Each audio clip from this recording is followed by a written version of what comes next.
Rise for the Pledge of Allegiance. I pledge allegiance to the flag of the United States of America and to the republic for which it stands, one nation, under God, indivisible, with liberty and justice for all.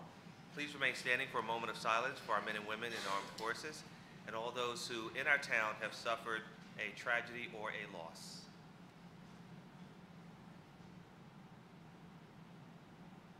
Thank you.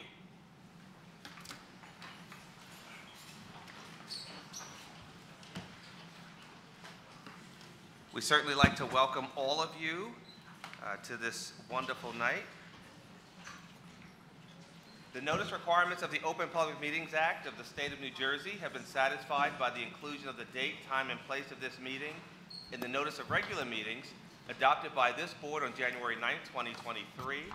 Such schedule and notice of meetings is posted at the Municipal Building, the Mount Olive Library, the Board of Education offices, and the 6 schools, was submitted to the Daily Record for publication on January 13th, 2023, and was filed with the Clerk of Mount Olive Township on January 11th, 2023. I direct that this announcement be entered into the minutes of this meeting. Ms. Jones, may we have a roll call, please? Mrs. Aquino? Here. Mrs. Fenton? Here. Dr. Giordano? Here. Mrs. Melendez? Here. Mrs. Narcisse? Here. Mr. Strelacci? Here. Mr. Zire? Here. Dr. Gales? Here. Mrs. Narcisse, would you mind approving the minutes? Sure. At the recommendation of the superintendent, I make a motion to approve the minutes of 2.1 and 2.2. Second. Are there any questions or comments from the board? Seeing none, roll call, please. Mrs. Narcisse? Yes. Mr. Strelacci? Yes. Mr. Zire? Yes. Mrs. Aquino? Yes. Mrs. Fenton? Yes. Dr. Giordano? Yes. Mrs. Melendez? Yes. Dr. Gales? Yes. Communications and petitions. Are there any from the board or the superintendent? No. Moving right along. It is time for our student liaisons, and I will say it is official. You are now at the table. Congratulations. The floor is yours, ladies. Good evening, everyone. My name is Gabrielle Jux, and I'm a part of the class of 2024. I'm involved in athletics, as well as the Air Force Junior ROTC program at the high school. Hi everyone, my name is Allison Rambo and I'm from the class of 2025. I'm also a student athlete as well as an active member of the Student Council, and together we are your Board of Education liaisons for this school year. We can't believe the school year has already started and what an amazing year it has been. To start off, our athletics are already underway with so much success all around. Our athletes would love to see you cheering for us at the SHIP. Along with our Unified Soccer, which has started their training to get ready for their first home game against West Morris next Thursday at 4 o'clock.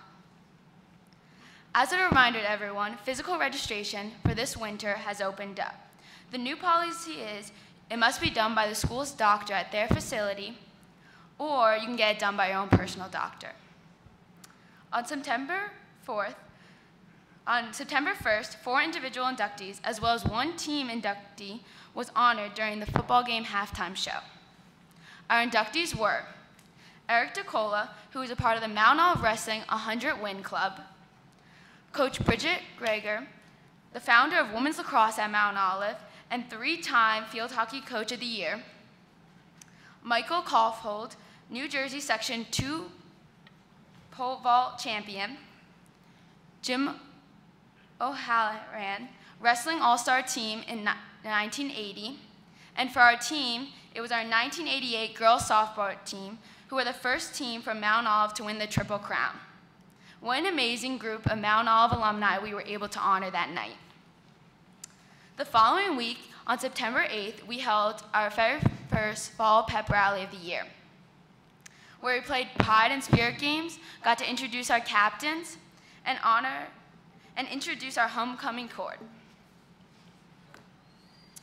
When it comes to our homecoming court that was elected by the student body for our princes this year, Vincent Ang, Tyler Benis, Adam DeCristofaro, Anthony Harding, and Owen Mordew. Now for our princesses, Celia Castrini, Sophia D'Amelio, Caroline Herman, Isabella Kolbush, and Ariana Zog. Our homecoming game this year will be held on September 29th, where our Mount On Marauders will take on Roxbury. Come to support. Looking back at the past month, we've had a handful of other successful student council events. At the end of August, we held our annual freshman orientation and transfer student orientation.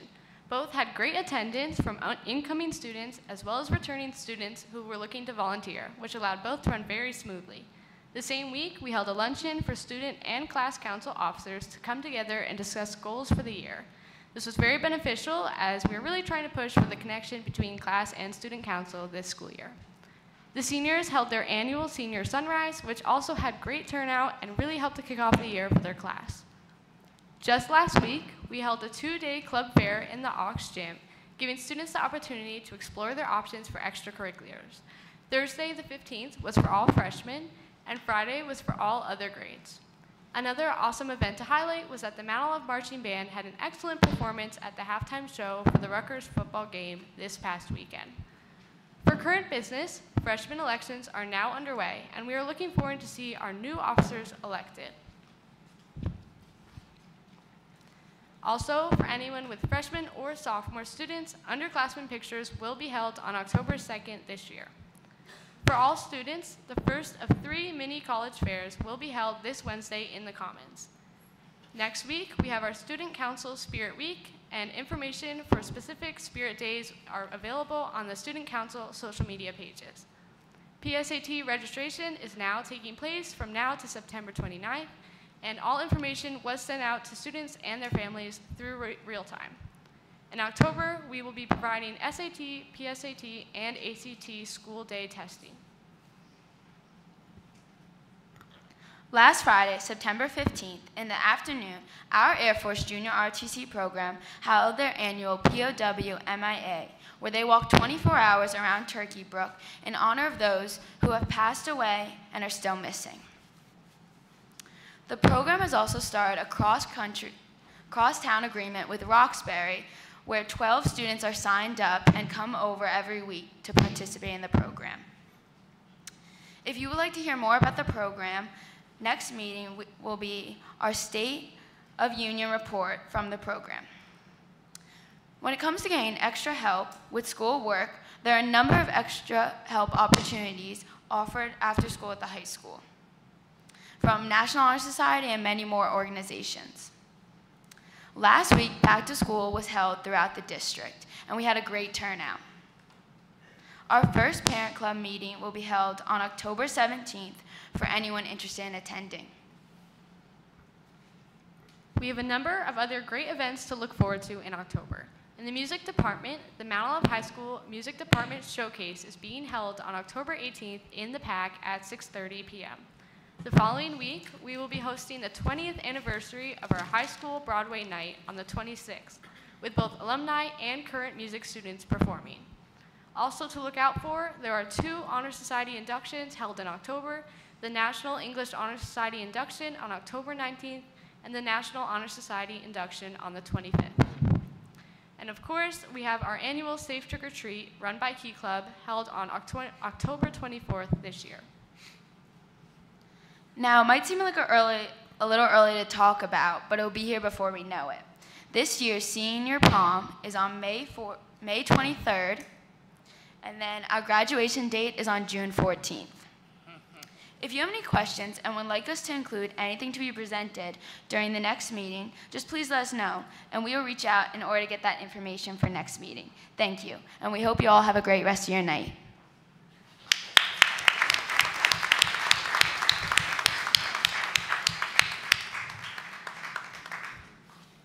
Thank you, ladies. Are there any questions or comments from the board? I just want to welcome the ladies for joining this evening and certainly for the rest of the school year. Thank you for a great overview. We look forward to having you in future meetings, so thank you. Fantastic. Anyone else? Okay, Dr. Bangia. Absolutely. The floor is yours. Shane, can you get me started?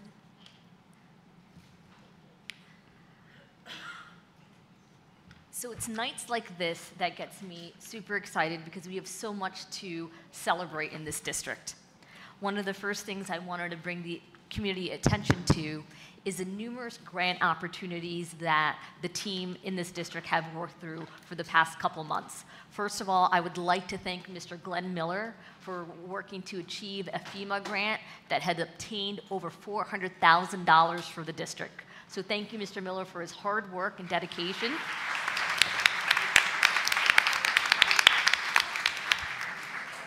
In addition to our FEMA grant that provided us COVID-related measures, we also recently got word that we have preliminary support from the state with respect to our ROD grant. That's going to afford us close to a little over $1 million towards our HVAC unit here at the middle school. So thank you to the business office for organizing that, as well as our fantastic architect group, Mr. Gene Cafaro, and his son Matt for putting this together for us. So thank you again for that.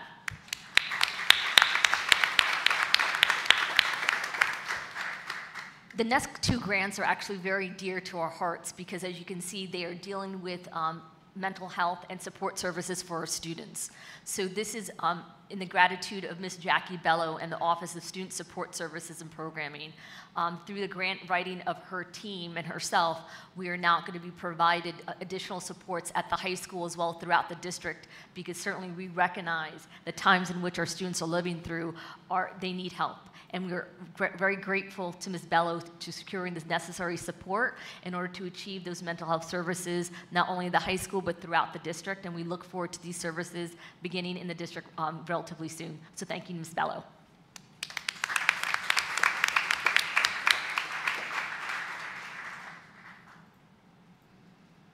I also wanted to provide a referendum update to the community. Certainly everyone in this room received a communication from the district about 2 weeks ago with respect that we are anticipating a referendum vote on December 12th. And as we shared with this referendum, as we talked about, Mr. Sterlacci, it's about our needs. We have an exceptionally growing district. Unlike districts surrounding us, our numbers are increasing every single year. More and more people are wanting to move here because not only obviously the wonderful community, but certainly the fantastic school district we have here. So this referendum is really about expanding our facilities and upgrading our facilities to ensure they meet the growing needs for our students. And certainly if you're interested in learning about more information, we do have a district's website set up for the referendum in which you can not only preview about the information, but also there's a dedicated email address to ask questions, as well we have a number of social media accounts set up in order to provide up-to-date information with respect to the referendum. And as soon as we get more confirmation from the state, we'll be able to provide more specifics about those various programs. I also want to remind families in the room, we have our Cyber Safety Cop presentation that is coming up on October 10th. This is a phenomenal group that's coming in that's going to not only be talking about internet safety with our families, but they're also going to be here during the day working with students in a presentation format from grades 5 to 12, talking about the importance of internet safety and things what you should look out for and how to make sure that you keep yourself as well as your children safe. So we look forward to you attending, and certainly there is more information about how to RSVP for the event on our district website. But please note, if you're not required to RSVP, you can certainly show up if you'd like on the night of October 10th. This allows us to plan accordingly for the volume of people who will be attending. At this moment, I would like to welcome Ms. Colleen Souffle as well as Ms. Nancy Gilbert to celebrate our wonderful unified sports athletes.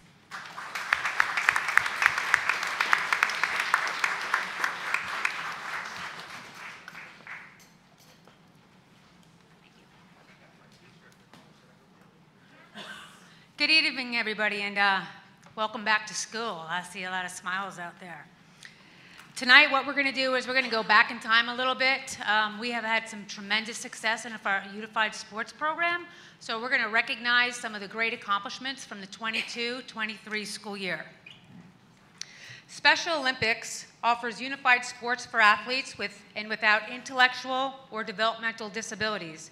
These athletes compete through the NJSIAA, the governing body for all high school sports, and against teams from all over the state of New Jersey. The godmother of this very successful and inspirational program is Nancy Gilbert. Coach Gilbert has been a teacher for 35 years. 33 of them in Mount Olive. In her first 28 years, she ran the Special Olympics program.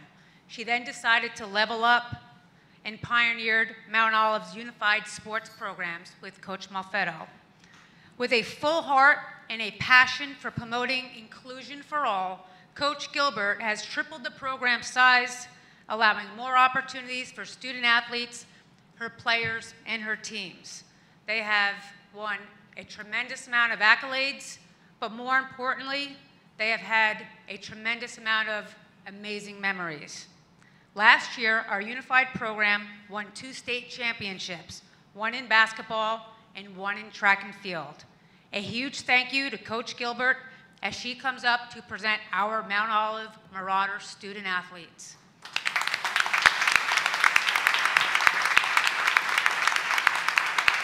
Thank you, everyone.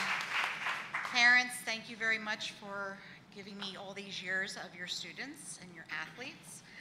Tonight we have quite a few, Ms. Malfetto, if you can help too, we have quite a few different sports from last year that we would like to recognize.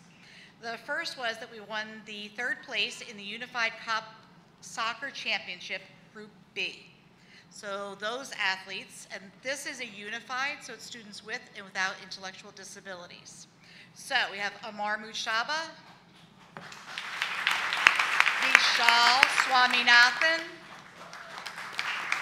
I saw Vishal. Heat up here. Haley Glass. Olivia McGovern. Cyril Sowa. Ariel Gill. Nadir Muhaisen. And Natalie Algieri. Congratulations. Ariel said she was going to be here. Then we moved on to our unified basketball. So last season we had won the NJSIAA and Special Olympics Unified Basketball Cup Champions Division B High School. And on that team, again, it's unified, so it's students with and without intellectual disabilities. So these are our unified sports. We have Katie Colleran, Sophia D'Amelio, Ariel Gill, Michael Gobriel, Nadir Muhaisen, Cyril Sowa, and Amar Mujtaba. Yeah, Amar, you're just going to keep getting up and down and up and down.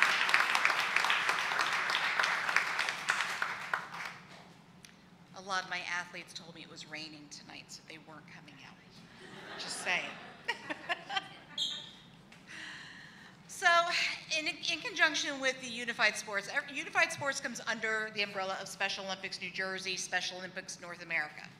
And Special Olympics hosts the Special Olympics for students with intellectual disabilities, and we host the Unified, which is both, for inclusion.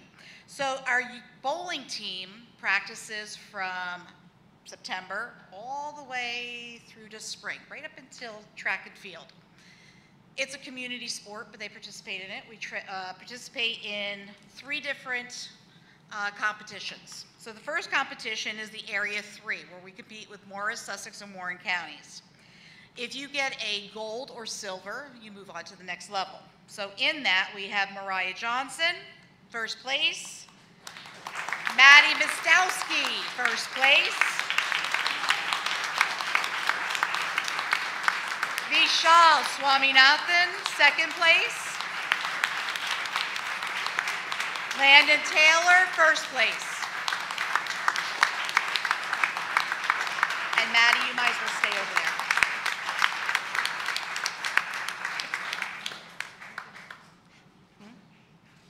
So then after they have received either a gold or a silver, they move on to North Bowling Sectionals. In that, we had Caleb Mason with a gold medal. Vishal Swaminathan with a gold medal. Landon Taylor with a silver medal.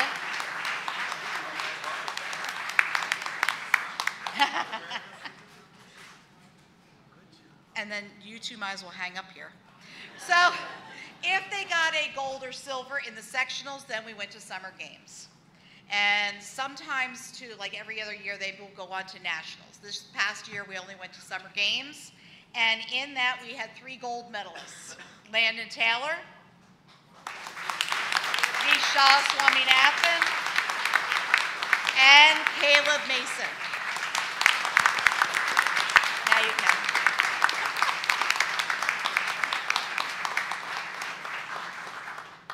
This year, we have our Special Olympic bowling. We've already started our practices last week.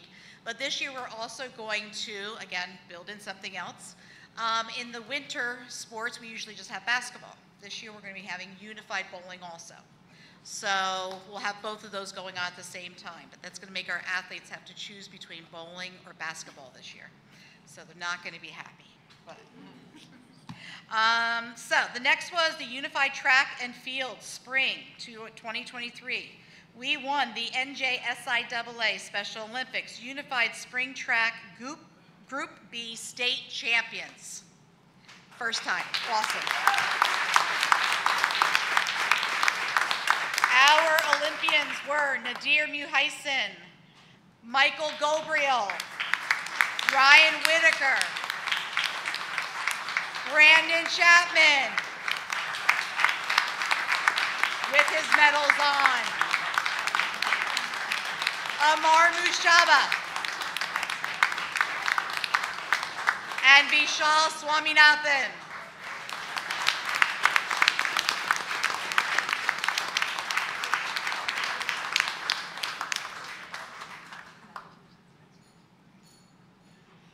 As you can hear the medals clinking. Awesome. Okay, I think it's the last one. So Special Olympics also culminates in the Summer Games, and that is all of our athletes across the state of New Jersey. And that culminates down at the College of New Jersey, and it's a three-day event.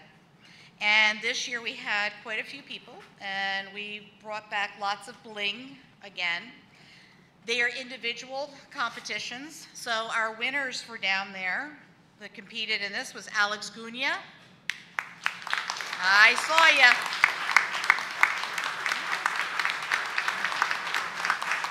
Ariel Gill. Emily Muwang Mukasa, who said she's watching online. Michael Gobriel, Nadir Muhaisen, Lauren Dowd, Andrew Lucas, and Megan Rodas. Megan here? There she is.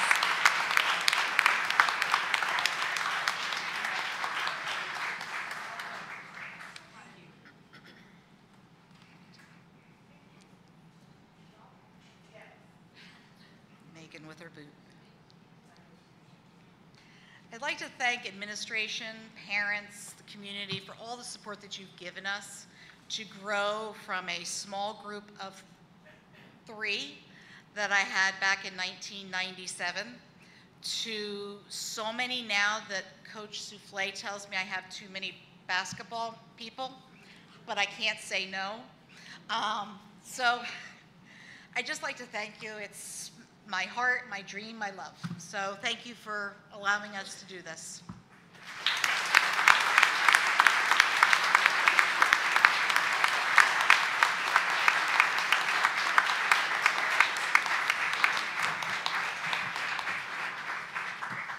I certainly like to echo Ms. Soufflé's sentiments about Ms. Gilbert. She has been an icon here in the Mount Olive School District, and it's certainly through her hard work and dedication that this unified program has exponentially grown. So thank you to her, thank you to her staff, and especially thank you to the students. It is you why we do this, and we are so especially proud of you and all your hard work, and we look forward to all the wonderful things that you'll continue to do. So once again, a little round of applause for everyone.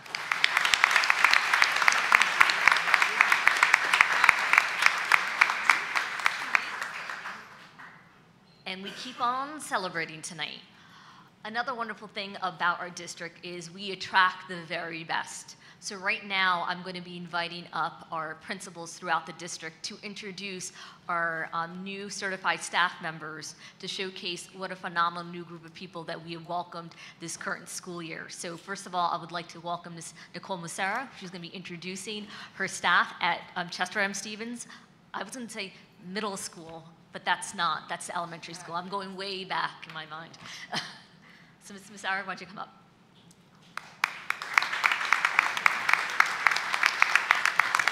Good evening, everyone. Good evening, board. We are so proud to welcome our new staff at CMS. I would like to invite up Catherine Carlson, kindergarten. I would like to invite up Danielle Weiss, kindergarten teacher. I would like to also invite up Jill Kaufman, physical education. And I would like to invite up Laura Verdi, ESL, and we would also like to recognize our other new staff members who could not make it, Melissa Shagnon, Gabriella DeGennaro, Nicole Calmer, and Brianna White. Welcome to our new staff at Chester M. Stevens.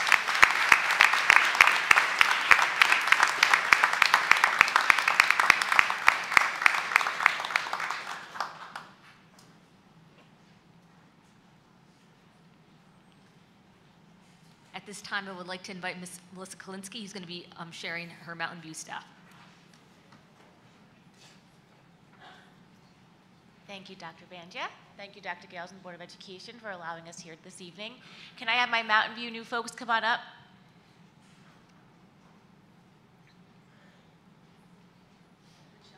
Yeah, we'll be along. Well, this year we have a few new staff members. This is about half of them. We have Alyssa Ginder. She's a new occupational therapist. We have Miss Brittany Bastido, who's a new special education teacher for one of our K-2 programs. Angela Spadavecchia, grade 1 classroom teacher. We have Corey Mazaka, grade 2 special education teacher. We have Donovan Mai, grade 2 general education teacher. They're partners, they're new, they love each other. And we have Caitlin Gleason, a new 5th grade special education teacher.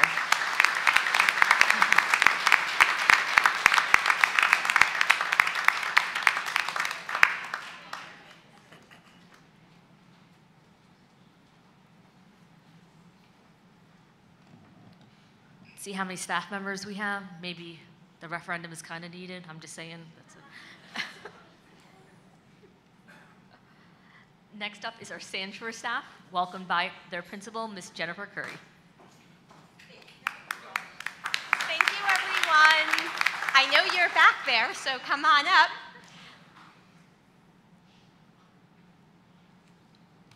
I would like to welcome Shari Kuzel, ASD teacher, and Joe Rachapi, 5th grade math, science, and social studies. Welcome to Sand Shore.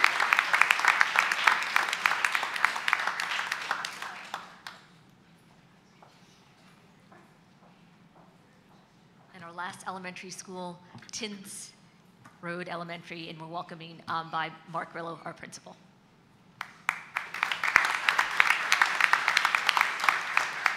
Good evening, everyone. Thank you very much, Dr. Banja, Dr. Gales, Board of Education. Thank you for having us here. This time, I'd like to welcome our staff in attendance from the Tins Road Elementary School. Lauren Cravani, our new occupational therapist.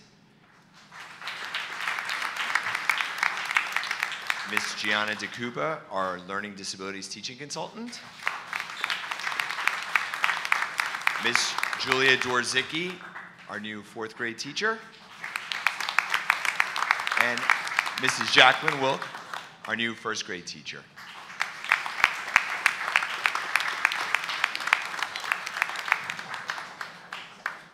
It's the new staff at Tins Road School. Welcome.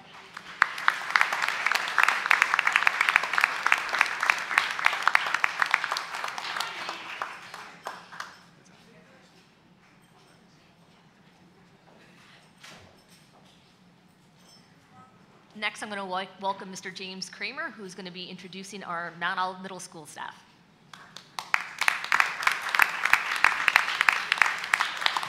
Hi, everybody. Welcome back. So we have a whole slew of teachers, but we're only going to do the ones that showed up tonight. So I'll call it name. We crushed it this year, some tremendous hires. Our 7th grade math, Haley Gregory. Next, teaching cycle courses in all 3 grades at the middle school, Radhika Jarakumar. 6th grade LLD classroom, Sam Kalb.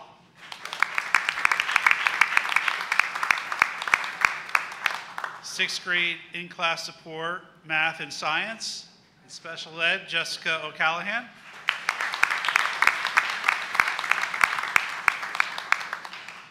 6th grade social studies, Heather Pollack.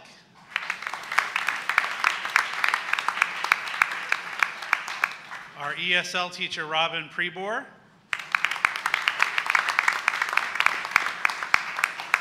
And last but not least, in attendance tonight, our reading specialist, Stacy Zielinski.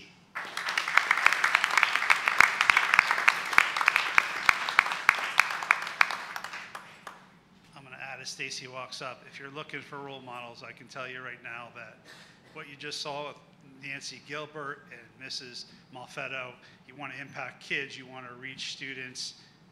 I'm very proud to call them my friend. Those are people, if you impact kids' lives like they did, you're doing great stuff. Congratulations.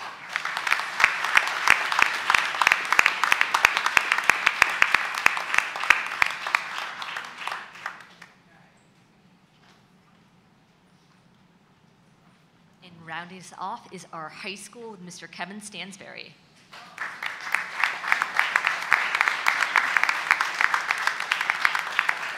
Thank you, Dr. Bangia and Dr. Gales and the Board of Education for allowing us to introduce our new hires this year. We have 2 here joining us from the high school this evening.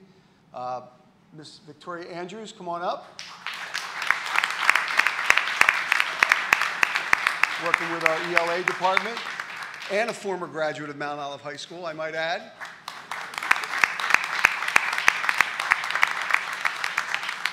And working with our special ed math department, let's welcome Travis Huber.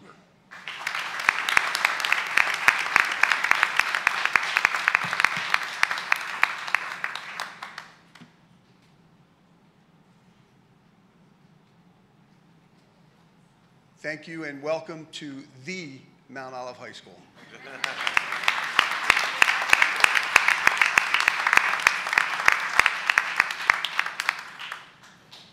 Another wonderful thing about this district is so many of our staff stay here for so number of years. So I wouldn't be surprised of many names that we called tonight. We'll also be calling them in X amount of years when they retire. So once again, congratulations to our staff members. We look forward to many years of service.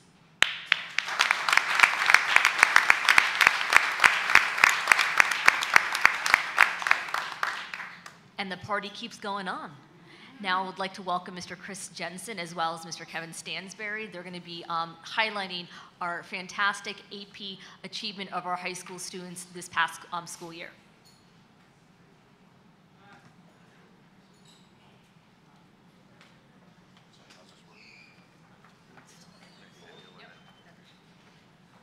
Hello, everyone. Tough act to follow, so we're just going to get right into the AP tests. The AP program, thank you. The AP program has been a big focus within district for the last couple of years. The Board of Ed took it upon themselves to, offer a financial incentive for students to, enroll in exams because it is a pretty big burden in order to take these tests. So trying to remove the financial blockages in front of a lot of students, allow them to showcase their capabilities. So I'm just kind of here to report upon, our performance and then kind of on, the progress of that initiative. So just kind of to bump us through. So here, we're just going to kind of focus on the general trends.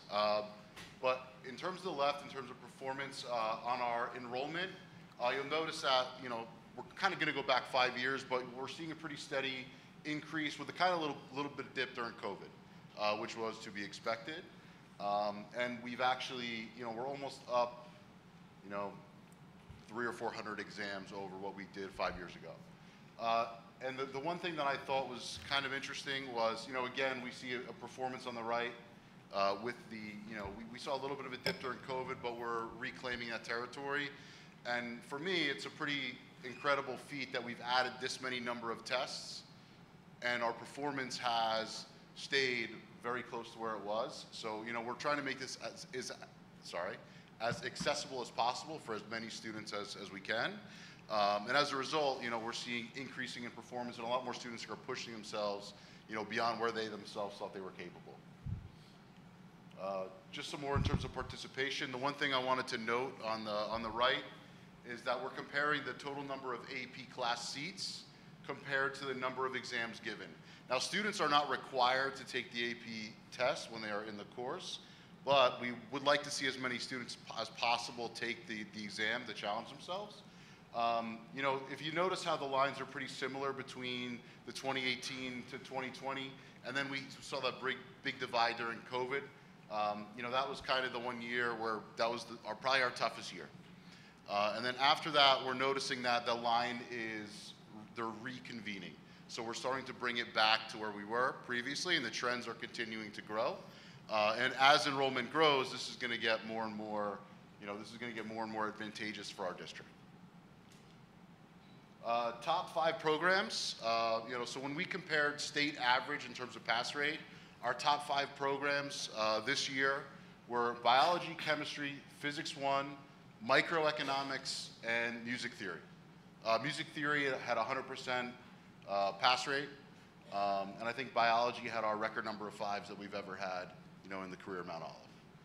So I think it was around 35% of the students scored a 5 on the exam, which is the highest possible score. So I want to go through this just really quickly in terms of departmental trends, and we'll run through just kind of, so here's our ELA. And now this is kind of, we're doing trends only on about 5 years. So, there's always going to be kind of some ups and downs. It's going to be a little bit more exaggerated. As time goes on, we'll maybe extend this out to, 10 years. And so we'll see how things track as we go forward. But in general, we're noticing that ELA pass rate. Notice how we had a little bit of a dip during COVID, and then things are starting to climb back to normal. The one thing that's really incredible about the ELA results here is that we're going from about 125 exams to about 225 exams. So it's almost a 50%, or it's almost a doubling, essentially, of the number of exams that we're giving, which is pretty amazing for the department, and it's good for the students that we're serving. Taking a look at fine arts. Again, fine arts is going to be, two-dimensional art, and then also that's going to incorporate the music theory. So this program is 100% pass rate. The one thing on the right is that it's not a lot of students yet, and this is going to be something that is going to build over time. But notice how we had a really large improvement this one year. So we're hoping to continue that trend as well. Mathematics, again, we're seeing the percentages. There's a little bit of a dip performance this year, but that's, that happens every once in a while. But I just want to notice the general trend since COVID, we're starting to come back up. And then exams, the number of exams, again, dipped during COVID, and then we're now rising back to, initial levels. Practical arts, we saw the enrollment, start to increase again since COVID again. And then our exam scores are, working their way back up. Our science tests, in terms of pass rate, is on the left. Typically it's around 75% pass rate for the building. Kind of goes historical. Again, a little bit of a dip, and now we're rising back. And we just want to keep these trends going in this direction. The one thing that I thought was interesting is the very steep increase in terms of science enrollment. So we're looking at about 150 exams this previous year. So it was a good year. Social studies. The one thing about social studies is that it's always kind of been our most popular AP. So that's kind of remained steady in terms of the number of students over the last years. And their performance, they're pretty much rock solid. This is kind of where we are. And then world languages, their performance is always really good. We're noticing a little bit of a decrease in enrollment, and that's something that we're going to take a look at. How do we, incentivize more students to go into this program, and how do we increase that? So some things that influence AP enrollment in the classes as well as taking the exam. AP has always been seen as a very prestigious thing in terms of college acceptance, and it's a great program. You know, it really allows you to push yourself and set yourself apart. More and more colleges are kind of catching on to it, so they're not, you know, not every single college is going to accept the credits. So some students realize this. We feel that the program itself is beneficial just in terms of the experience of, you know, the high stakes exam as well as the rigorous class. You know, a lot of students in their major, they want to retake the class that they took the AP test for, so they don't feel they need it as quite as much. I don't need to go through all of these in general. You know, I think it's a really big step for students to want to go and push themselves and, you know, take themselves to the next level. And it's a lot of pressure. So we do everything that we can to incentivize and support them in this process. So some of the things that we are doing, so this year we've already rolled these out. The first thing we did was we're looking to incentivize more students to take the AP Physics 1 course, which is probably one of the hardest ones on the roster of APs right now. So we want to have more students available to take that class, and it's an algebra-based physics, so it's something that we believe, you know, our high-level freshmen will be capable of. So this year we decided to drop it to a single block to allow for more easy scheduling in terms of a freshman schedule. So just this year we've seen about a 500% increase. So the class has, you know, gone up in terms of enrollment about 5 times this year. So we should see a pretty big boost on that. And we're going to monitor performance in terms of the block change, and, you know, we'll see how that operates this year. The other thing we're doing this year that we've never done before is we're actually receiving back all of our open-ended answers from College Board. We have not received those yet. So all of the answers from last year will be received, and then the teachers will be able to go through those and modify their instruction. We've never had that opportunity before. So this year going forward, it's something that we're looking to really increase our performance, you know, at this point. There was one thing that we, you know, are looking forward to that has not happened yet. And, you know, there's rumors of AP Anatomy and Physiology within the next 2 years. So the high school's already equipped with a fantastic anatomy and physiology program, so it's going to be something that we seamlessly roll out and roll forward with as soon as it's available to us. And then the one thing that we have to do as soon as we get the answer sheets back, there's a little bit of a concern, you know, kind of on the previous slide I didn't talk about. But we just want to take a look at some of the 12th grade students who are already enrolled in college and accepted. There may be an issue in terms of not feeling we need to be prepared for the exam. So we just want to take a look at to make sure that we're getting the full effort and full, you know, just the full effort of every student. So this year's awards, we're going to kind of break this out. We're not going to read all those names. A lot of these students are, you know, they're kind of qualified for multiple awards. So we're going to kind of lump everyone together in some different groups. But in general, we had 65 AP scholars. We'll explain what all these awards mean as we go forward. But in terms of our list right here, we'll run through. So our AP scholars are here, I think, right? Yes. Do you want to hand me on how you want to do it? I'm going to read them and then read them. Well, I'll read them on this, that way, because I don't know if they match. Romazia Arsalan.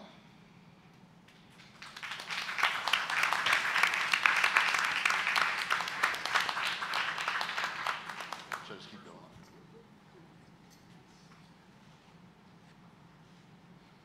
Guys, if your name's on the list, just kind of get up and get ready to walk up. Oh, yeah. Oh, here you go. Congratulations. So this award is for AP Scholar. So this is if the student scored a 3 or higher on 3 or more AP exams.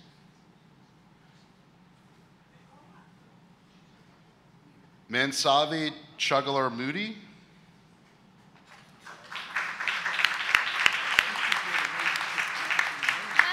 Caitlin Colleran. Stephanie Cuevas. Adam DiCristofaro.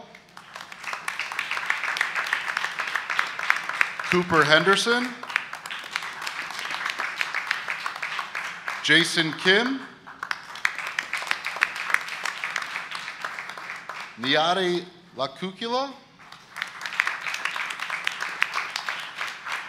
Rachel Lindenblad.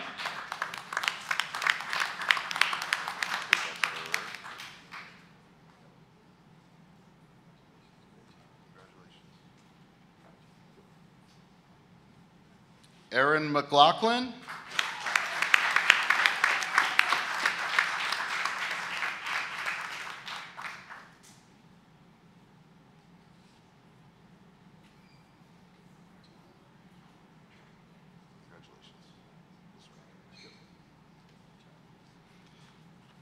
Jacob Marcus.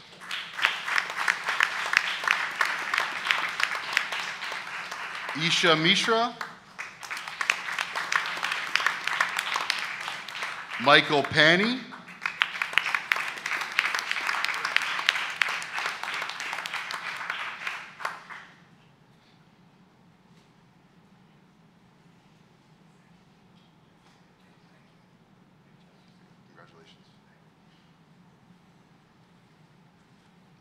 Landon Pascal.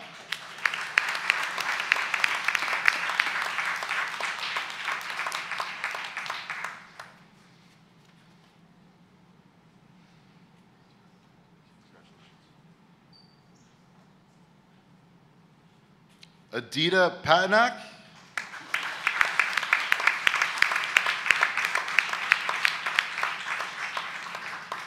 Luke Pineda. Michaela Tago.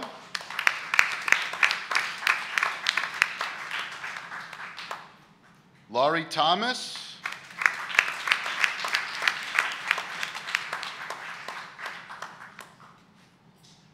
Estefania Valencia. Ryan Williams.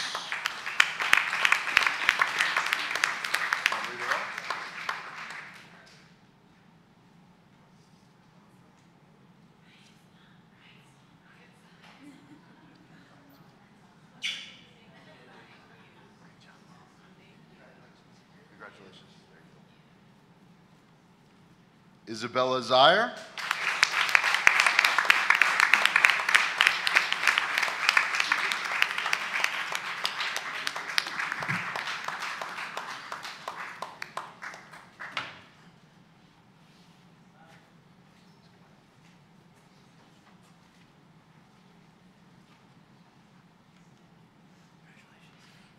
So the next set of awards is for the AP Scholar with Honors.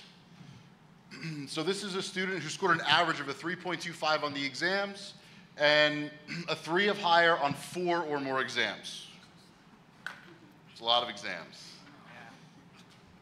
Amar Muchaba.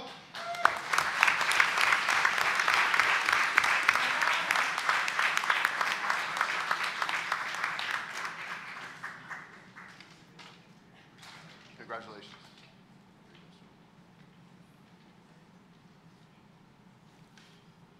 Shabishka Murlai.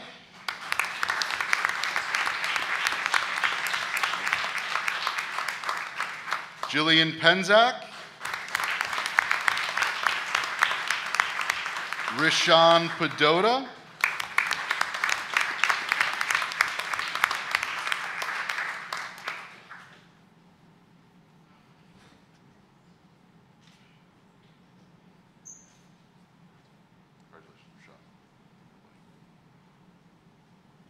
Ines Cezanne.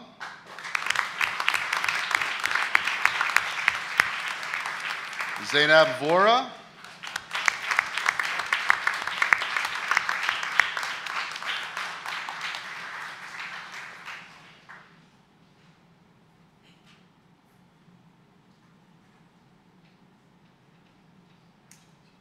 Congratulations. Catherine Zorguko.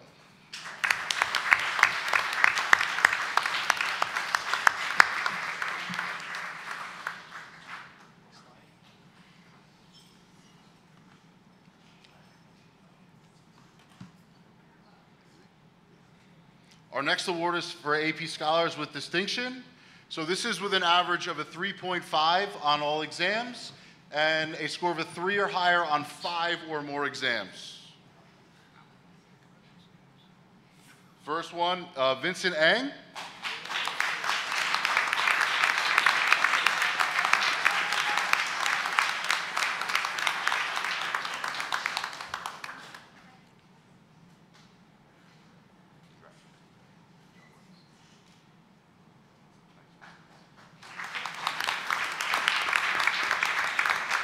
Samuel Devorian.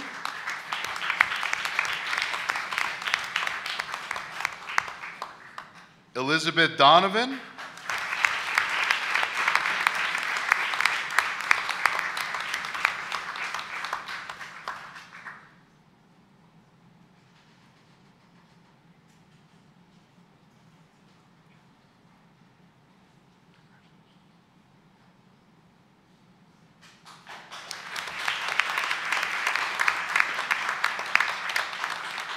Anya Canderia.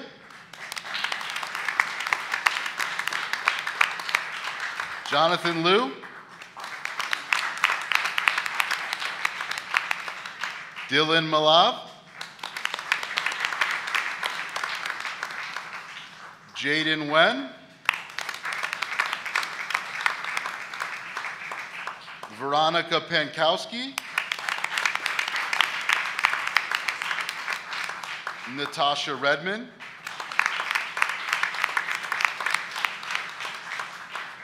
Siona Sitpathi.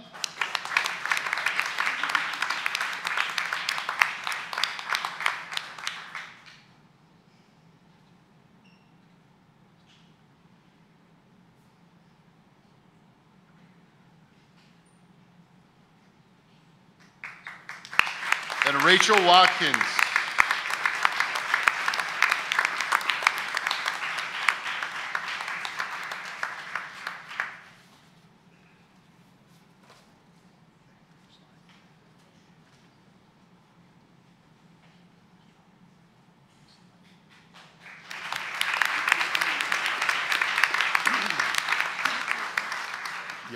Before we move on to the second half of this, I just wanted to commend Chris Jensen. Does a great job.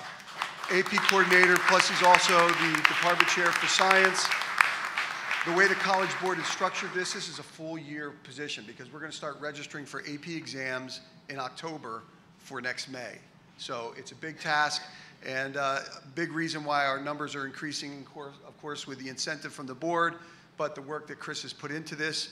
I just wanted to say one thing in regards to the Advanced Placement Program. We have outstanding AP teachers, which makes this possible, but just think about all the teachers that we have in the high school that prepare students to make that choice to sign up for advanced placement courses. So it really speaks to the whole high school, not just the AP program. So I just wanted to bring that to your attention.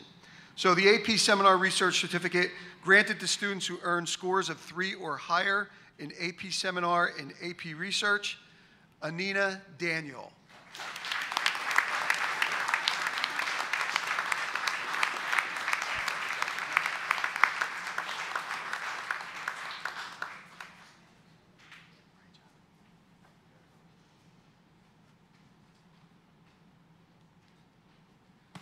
Our next grouping is AP Scholar and AP Seminar Research Certificate, granted to students who receive scores of 3 or higher on 3 or more AP exams and who receive scores of 3 or higher in AP Seminar and AP Research. Sophia Cruz.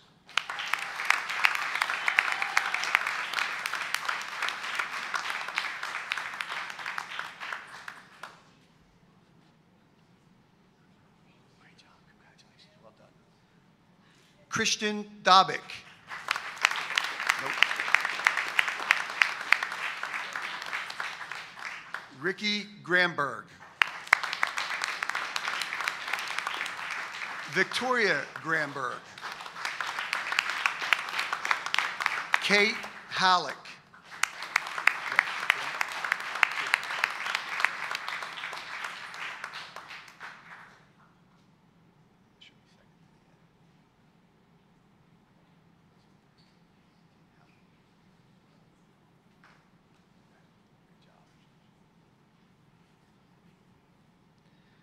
and Michelle Wojcicki.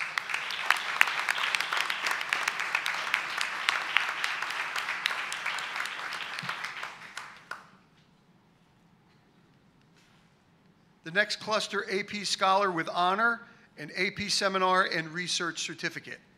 Granted to students who receive an average score of at least a 3.25 on all AP exams and scores of 3 or higher on 4 or more of these exams, and who receive scores of 3 or higher in AP Seminar and AP Research. Davian Arroyo.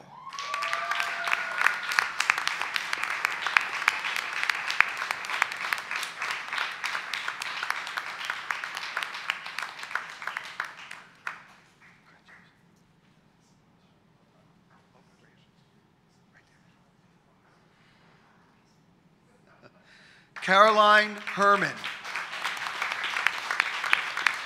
No. John Herman. And Alicia Ricci.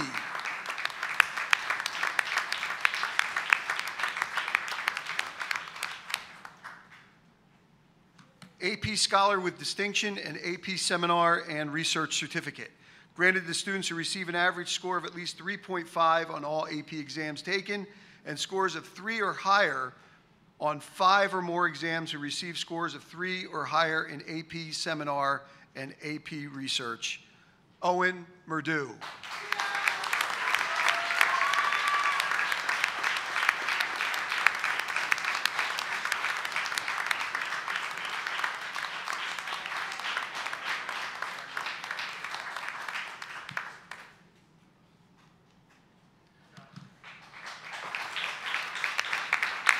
AP Scholar with Distinction and AP Capstone Diploma, granted to students who receive an average score of at least a 3.5 on all AP exams taken, and scores of 3 or higher on 5 or more exams, and who receive scores of 3 or higher in AP Seminar and AP Research, and on 4 additional AP exams of their choosing. Emily Agbabi.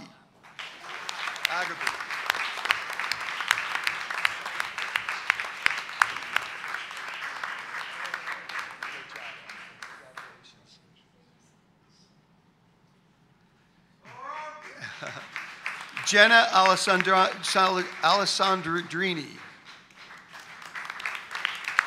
Simran D'Souza. Gabriella Harmon. Adradya Jain. Yep, he's here.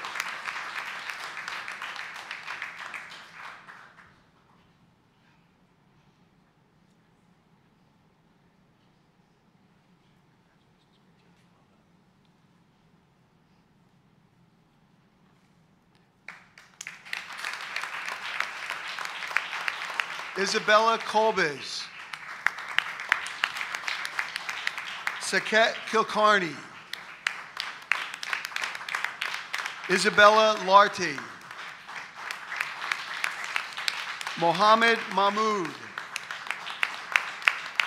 Pratyas Mohapatra.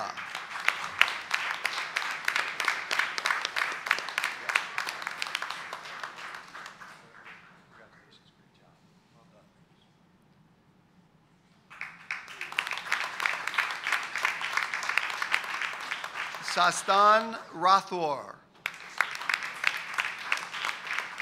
Shivani Shurya. Hassan Said. Yes.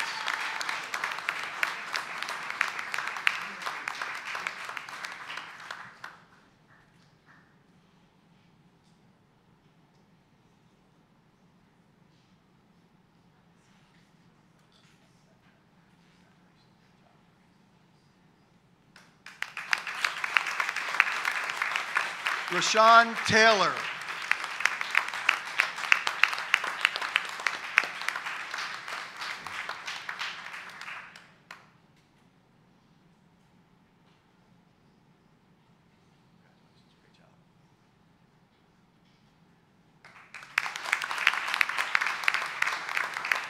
And Haley Tu.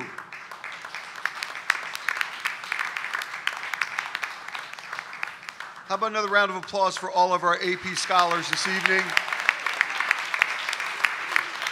Absolutely fantastic job. Well done. Thank you.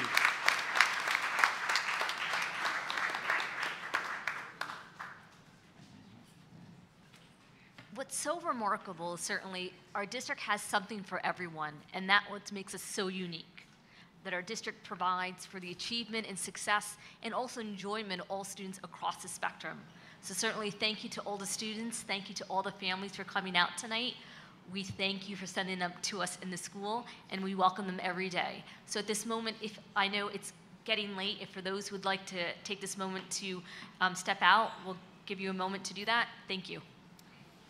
Hang on one second. I was going to ask the board before you left if anyone from the board would like to make a comment before you left, because usually everyone's gone and we can't say how wonderful you are. So if anyone from the board would like to say something before the parents and students make a mass exodus? Yeah, I would. Thank you. Congratulations. Congratulations, and it is an honor to have all you students. This is just amazing, and you should be very proud of yourselves. Anyone else? So I will just say that I've often said that this district has the X factor, and that X factor are our students who are not only just scholars, but they're also student athletes, the parents, and the teachers who make up this tremendous mosaic. And the result is what you've seen tonight, from our Play Unified students to all of our AP students who are doing just a tremendous job. So we congratulate you all, and thank you so much for being a part of this wonderful school community. And on that note, I ask for a motion to recess for 5 minutes. Second. We are in recess.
We now call the Mount Olive Township Board of Education meeting back to open session.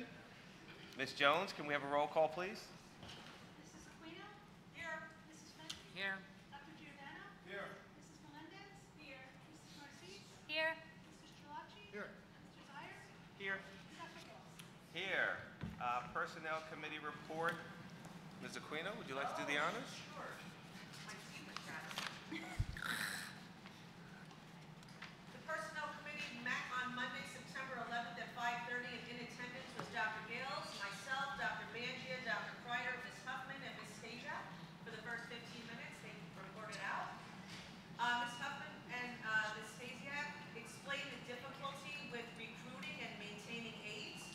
They want to remain in compliance, but it seems to be a little challenging right now, and we're working on it from both ends. We brainstormed and came up with some solutions. We received an energy and utility stipend and some timesheets associated with it.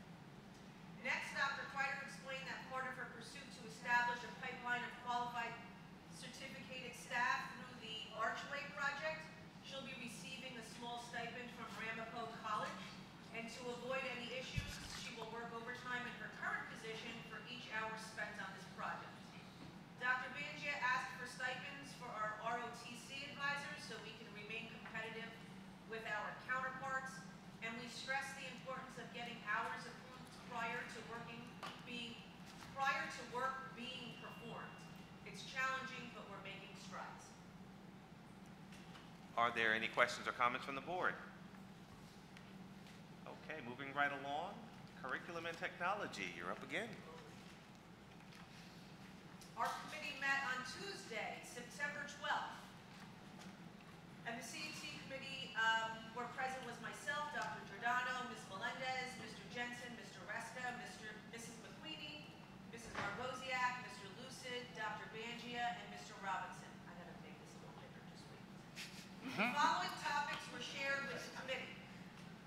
Summer curriculum revisions. The 6th through 12 curriculum, instruction, and assessment team presented courses that were revised over the summer to the committee. Worthy of note were the new transfer tasks that were added to each unit that was rewritten. These transfer tasks will allow students to leverage knowledge gained during a given unit to establish the relevance of learning through real-world application. And I want to just take a moment there to thank all of our department chairs that came and presented. They did a wonderful job, and it was extremely knowledgeable, all the things that they shared that happened over the summer. So thank you to all of them. New Jersey Learning Acceleration Program, or High Impact Tutoring. Mr. Robinson explained the New Jersey High Impact Tutoring Grant and the availability of funds to provide on-demand one-to-one tutoring to all K-12 students. The grant application is slated for board approval this evening. New Jersey Manufacturing Extension Program, Dr. Bangia is interested in partnering with Mount Olive Township Schools to provide certification training for 12th grade students in manufacturing trades free of cost. This training has the potential to prepare students to enter the manufacturing workforce with industry-recognized certifications and can also make them eligible for scholarships from local colleges. Mount Olive High School graduation rate, Dr. Bangia shared the preliminary Mount Olive High School graduation rate for the class of 2023, which is still being finalized and will be shared at a later date. Are there any questions or comments from the board? Seeing none, Mr. Zire, Finance and Operations, please. Yes, Finance Committee met on Monday, September 11th. In attendance was Dr. Bangia, Mrs. Showing, Mr. Miller, Dr. Gales, Mr. Chalachi, and myself. Facilities, we had our facilities discussion.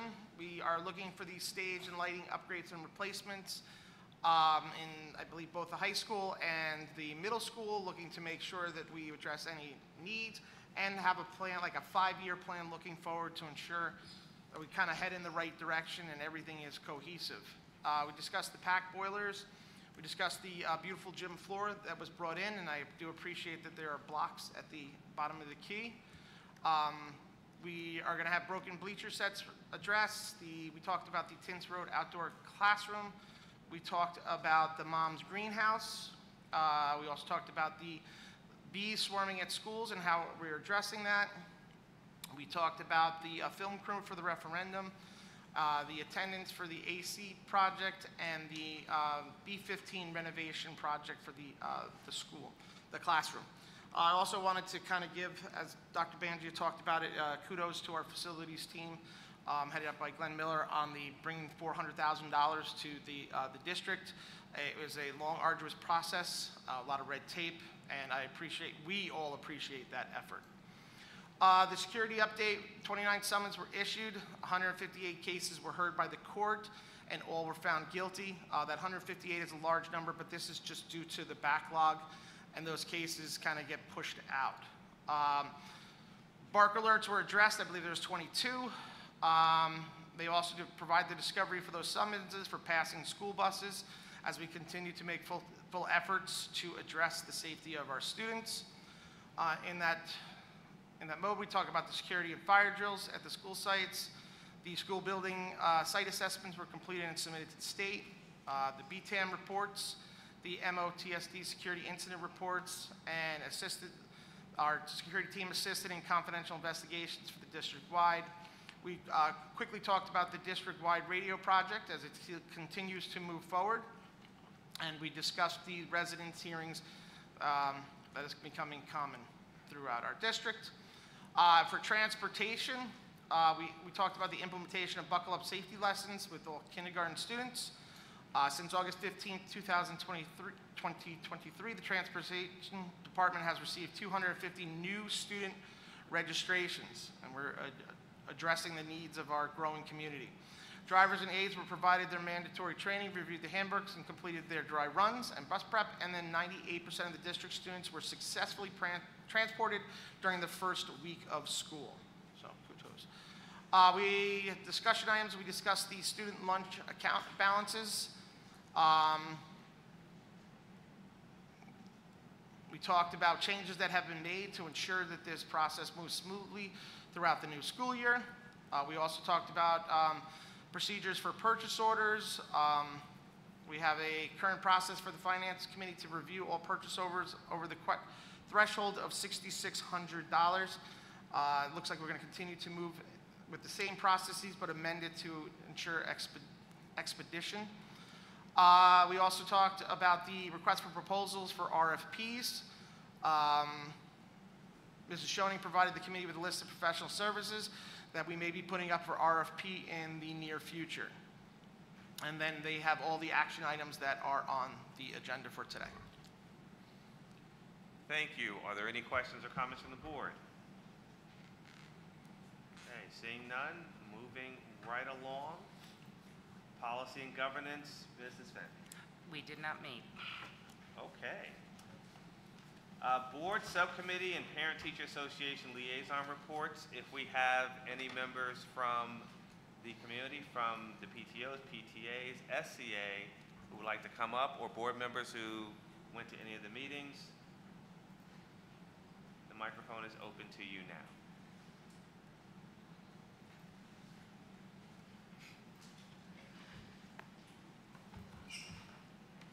Jeannie O'Neill for CPEG. We had our first meeting on September 12th. It was very long, so I wanted to thank everybody who came. We had a lot of people come, so it was great. Dr. Bangia came, updated us on district plans. We talked about the referendum,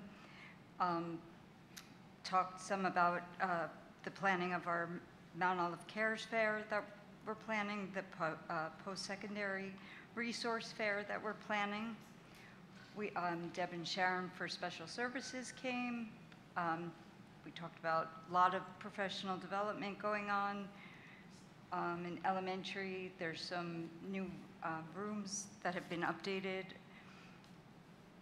new therapy rooms, new hires for elementary schools. Sharon updated for the secondary level for middle school, that more professional development, which we love. New hires for staff OT and PTs. an additional reading specialist, and exciting to hear a grant application for Unified for middle school. And at the high school, working on more professional development and new hires at the high school, 3 sections of Unified PE. That was from 1 section, which was great. She talked about the inclusive, New Jersey Inclusive Project and Power of Strength and Weakness training, special education seminars for families. That all sounded great. We had 2 guests this month, the Mr. Karifi for security and Mrs. Trojanowski for transportation. And again, thank you, because we know it was late and it was a long meeting. And the subject of our meeting was safety in our schools. And Mr. Karifi talked about the training and experience of all of our security officers and what they have to go through each year to get recertified, what they do to be prepared for what we need them for. And we were able to tell them how we love them and how our children love them, and every special education parent, I think I've never heard anybody say any different than we have the best security officers, and they go above and beyond with our kids to make a connection and to make them feel welcome and secure. And I know that is the case for me. We welcomed Mrs. Trojanowski because she's the new director of transportation, and she shared with us their trainings, their experience. The assistant to transportation was a special education teacher, which we like to hear, and that they're just getting settled and talking about trainings that they are working on and working with aides that ride the bus with students. For the rest of the meeting, I think for the most part then we went to parent session, and we just continued our conversations on promoting an inclusive community, planning for events like football games and clubs, and how to make them more inclusive so that everybody can participate. We're ongoing with our post-secondary transition conversations and assistive tech conversations. And in October, our meeting will be on future planning. We do have a guest speaker, but it is not going to be the second Tuesday because we want to go to the CyberCop presentation, and we don't want anyone else to have to miss it either. So it will be the 3rd Tuesday of October. And like I said, it'll be future planning, it's guardianship, post-secondary planning, and that was it. Thank you. Are there any questions for Ms. O'Neill? I don't have a question, but I have a statement. So I also attended the meeting, and it was probably one of my favorite meetings ever in any of the PTOs. There was a great participation both by parents and staff and the committee, and it was really, really nice to see so much going on. A lot of times we talk about things, we have these initiatives, and it was really, I was starting to see rubber being put down on the road and things moving forward, and that is not anything shy of the ladies that continue to come here every week and advocate, all their team members. And also thank you, Dr. Bandria, for as well helping with this. And I saw it was really just an inspiring, moving forward kind of a meeting, and I reached out to both groups just to say thank you so much for doing everything you do for our exceptional education students. So, thank you. Thank you. Any other questions or comments? Okay. Anyone else from PTOs, SCAs?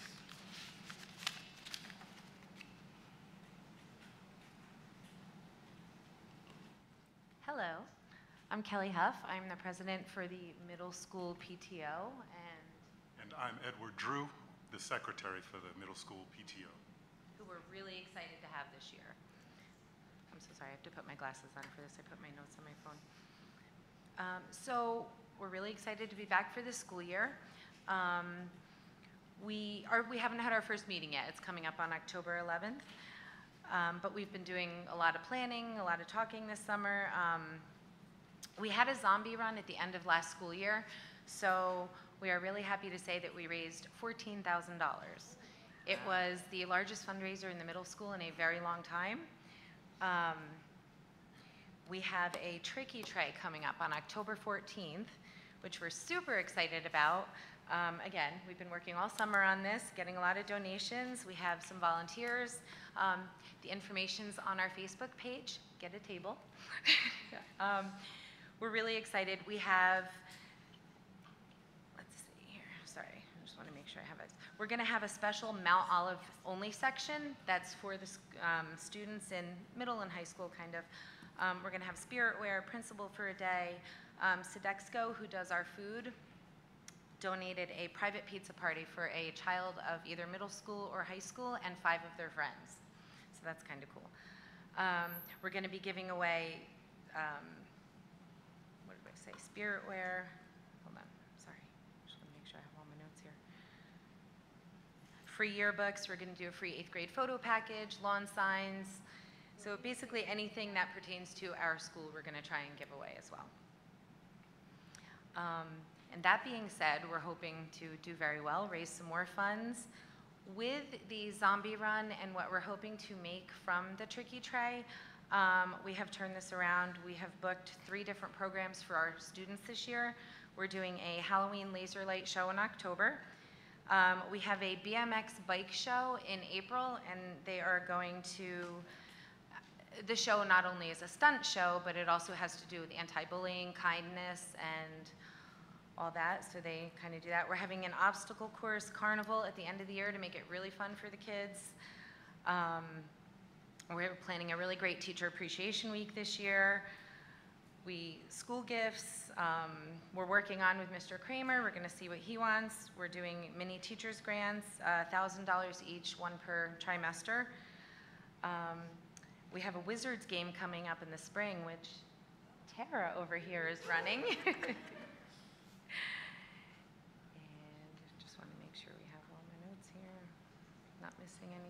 Oh, and for the first time this year, we spoke about it, and we are really happy to say that we are going to be doing a high school scholarship from the Mount Olive PTO.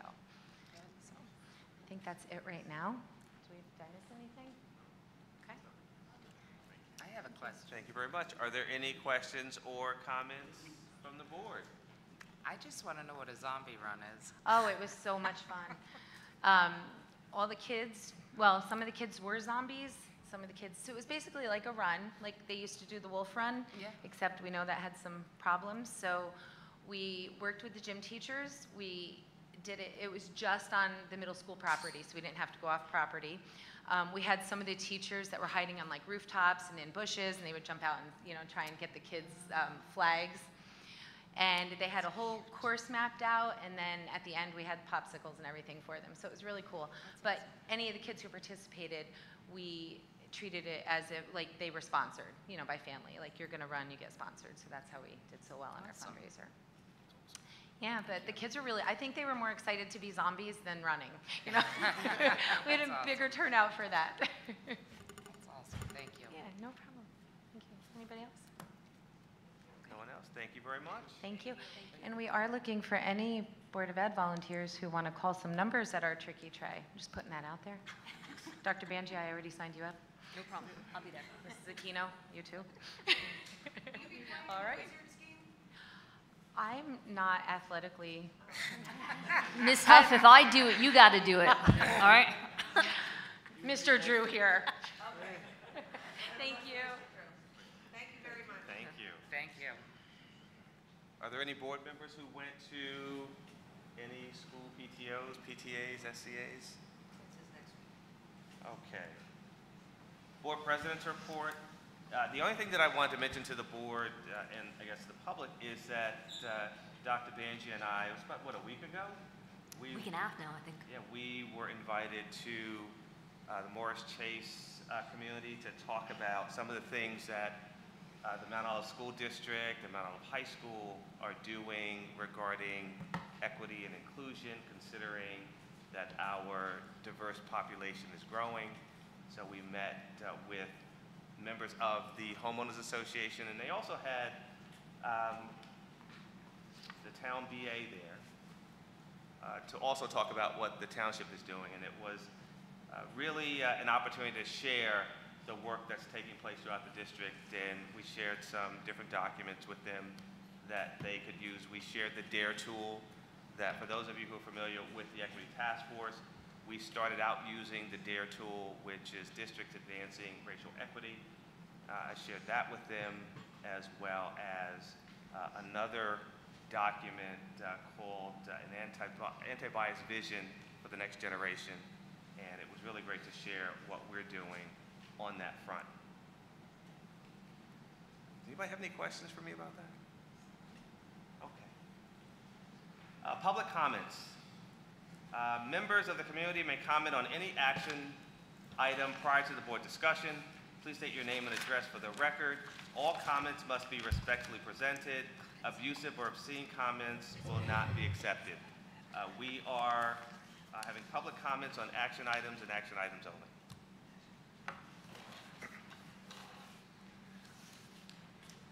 Martin Wells-Miller, 25 Woodcrest Avenue, Bud Lake, New Jersey. How many board members are aware of the bill list and what had to be corrected? Something I noticed when I was reviewing the invoices. All right. I know some are because I went to them, but in this month's invoice, there was people's names listed which should never be disclosed.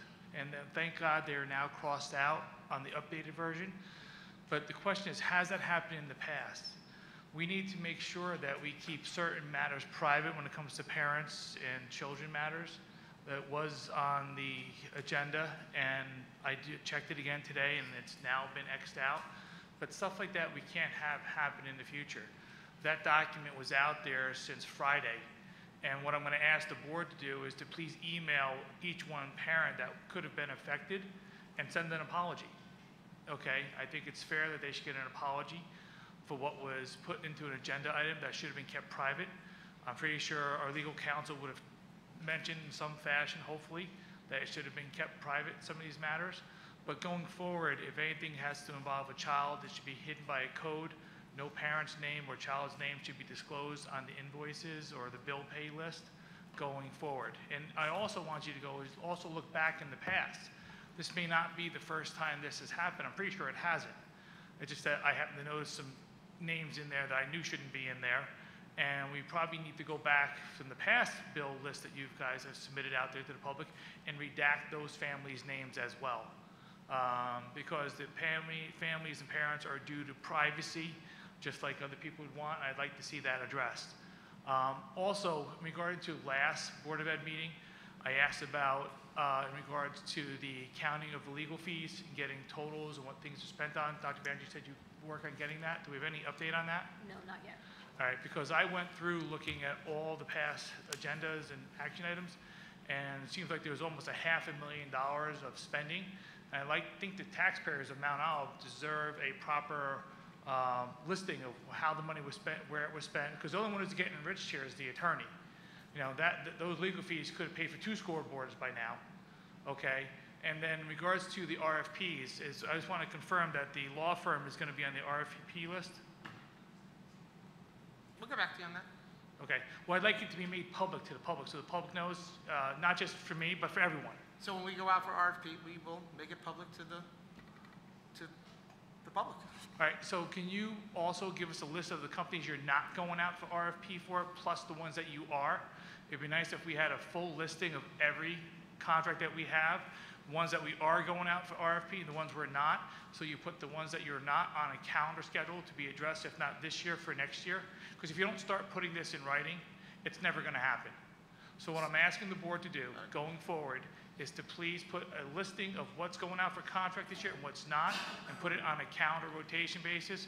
There's some issues in other towns that I know were insurance contracts that weren't addressed, and they were fleecing other things. There's contracts with food vendors in other townships, which haven't gone out for bid in 20 or 30 years. The Good Old Boys Club is dead now, okay, and I want to make sure that it stays dead. and that we do everything competitively and fairly in this town. Thank you.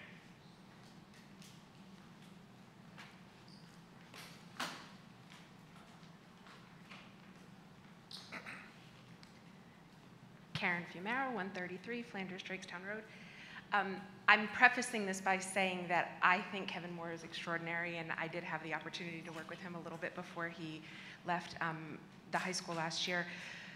But in regards to item 7.25, I have said this before his name was up on the agenda for the position. I genuinely think with the history of the last couple years that it would be extraordinarily important for the district to have an outside objective person managing human resources. I think there's just too much muddy water to, and again, this is nothing personal against him. I think he's great. But I do genuinely think that somebody from the outside needs to come in and manage what could, potentially create conflicts in the future. I also had a question about 7.26 and 7.27. District registrar versus registrar. I read the job descriptions and I don't see too much of a difference. Is it necessary to have two? And what's the difference between a district registrar and just an ordinary registrar? Just a quick question. And then I'm assuming that 7.44, because it says revised job descriptions, that those are just, addendums to jobs or changes in jobs. Is it safe to assume that 7.45 is a list of new jobs? Because one of the things we've kind of been talking about is being a little top heavy, and I don't know if we've had our position control rosters audited the last few years, but I think there were a lot of jobs added, and I know there's some being taken away, but I just want to be careful that we're not adding positions and not auditing what's already in existence and the roles that people are playing in the district. So that's it. Thanks so much. Thank you. So, Dr. Banji, would you like to speak a little bit to that? With respect to the first question about the registrar, the job descriptions clearly state that one is reporting to the other with respect to the specifics of that role. If you look at the district registrar is the overseeing of the whole K-12 perspective versus the registrar is assisting them when needed in certain buildings. And as our district gets bigger and bigger, not only as far as the volume is concerned, the type of cases that we handle, we need a larger capacity within a registration department.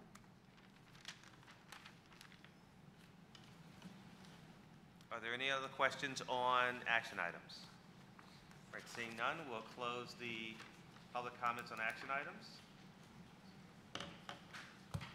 Dr. Giordano, would you mind moving the monthly expenditures? Not at all, sir. The recommendation of the superintendent, approve the monthly expenditures and reports 6.1 to 6.6. Any questions or comments from the board? Ms. Aquino. Any questions or comments from the board? Seeing none, roll call, please. Dr. Giordano? Yes. Yes. Yes. Wherever named Jody Bosch appears, abstain, yes, and everything else. Mr. Zire? Yes. Mrs. Aquino? Yes. Mrs. Fenton? Yes. Dr. Gales? Yes. Mrs. Aquino, personnel action items, please. I'd like to make a motion to approve personnel action items 7.1 through 7.45. Second. Any questions or comments from the board? Seeing none, roll call, please. Mrs. Aquino? Yes. Mrs. Fenton? Yes. Dr. Giordano? Yes. Mrs. Melendez? Abstaining 7.31 and yes to everything else. Mrs. Narcisse? Yes. Mr. Strelacki? Yes. Mr. Zire? Yes, but abstain on 7.7. Dr. Gales? Yes, and congratulations to our retiree, Mrs. Miskowski, from the high school. Mr. President? Yes, sir. Can I go back to 6.7, 6.8? I responded yes to all. It should have been yes to all of them to 6.6 and no to 6.7 and 6.8. I apologize. Oh, no worries. We can correct that record.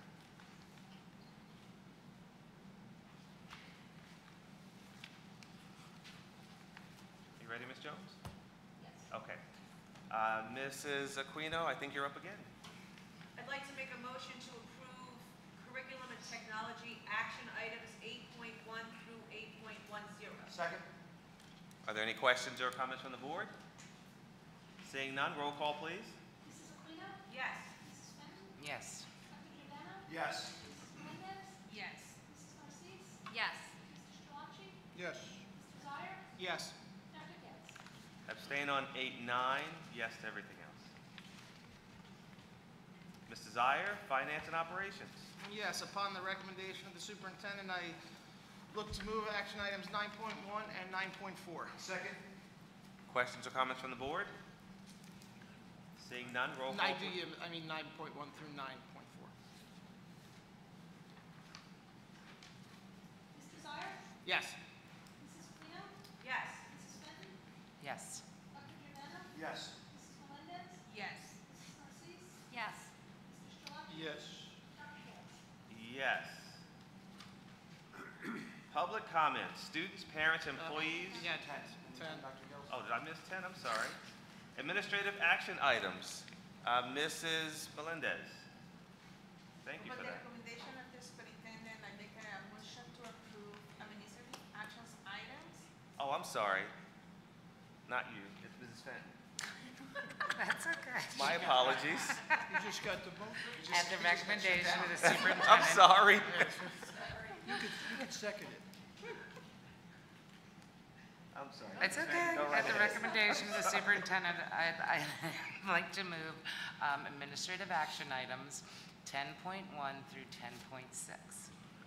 Second. Congratulations. Thank you, Mrs. Melendez. I apologize. Are there any comments or questions from the board? Dr. Gales, I'd just Yes. like to, if I may, just tell Dr. Bangia and her administrative team, the teachers, everyone involved, New Jersey CUSAC monitoring review, what a great job that was. It's nice that we don't have to go through that, especially with the personnel being 100%, because I know it's always been the albatross to look around on neck the past couple times. So excellent job. Thank you. Congratulations.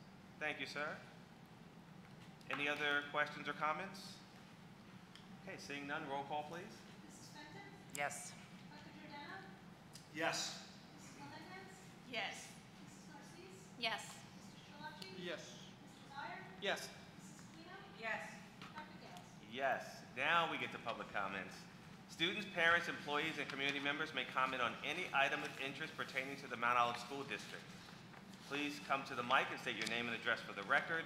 All comments must be respectfully presented. Abusive or obscene comments will not be accepted. The floor is open for anything pertaining to the Mount Olive School District. Please come to the mic and state your name and address. Here we go. Kara Rivera, 133 Flagler Strikes Town Road. I just wanted to start off by saying congratulations to all the recipients tonight for their awards. It's really cool. And also, I'm very excited to see the middle school PTO people here. It sounds very exciting. My little guy just made his way into the middle school this year, so I'm looking forward to new ideas and wonderful things, and Tara's extraordinary, so it's great to have her back on board also. Secretly. The first thing I wanted to say is a quick shout out to Mr. Kramer and Mr. Stansberry for well-organized s'mores and welcome letters for the middle school and the high school, and also to all the staff for the back-to-school nights. I made it to the high school. It was wonderful, and just late nights for the teachers and lots of work, but it really is so informative and much appreciated. The next thing that I wanted to say is a quick apology to Mr. Stansberry, who got called out at the last meeting when I asked a question about the new code of conduct for truancy versus tardiness. It was actually a middle school issue, and thank you to Mr. Kramer for clearing it up for me. But in fact, for anybody who didn't read the code of conduct, if your children are tardy excessively, you will also be receiving a municipal charge, the equivalent of truancy. So that was appreciated to be cleared up. I have a couple of questions. The first question is, how many years does a person have to be in the position that they're in to gain tenure? Is that like a general rule?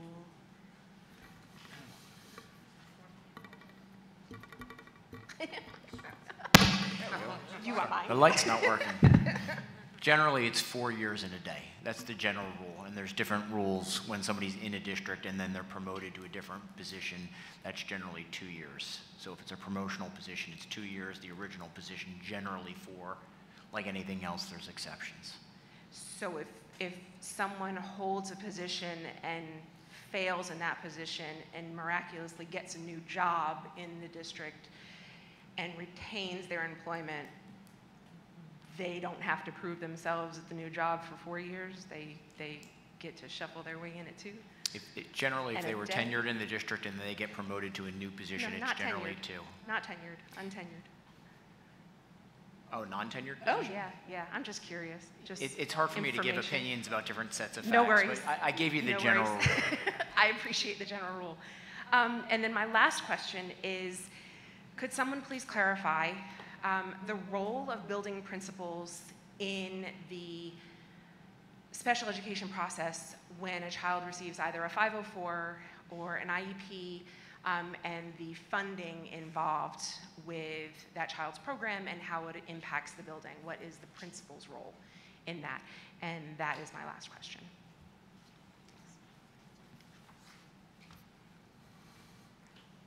I would need some clarification about that question if you can email me a little more detail, because I'm not sure what you're trying to get at as far as the role of the principal. Thank you.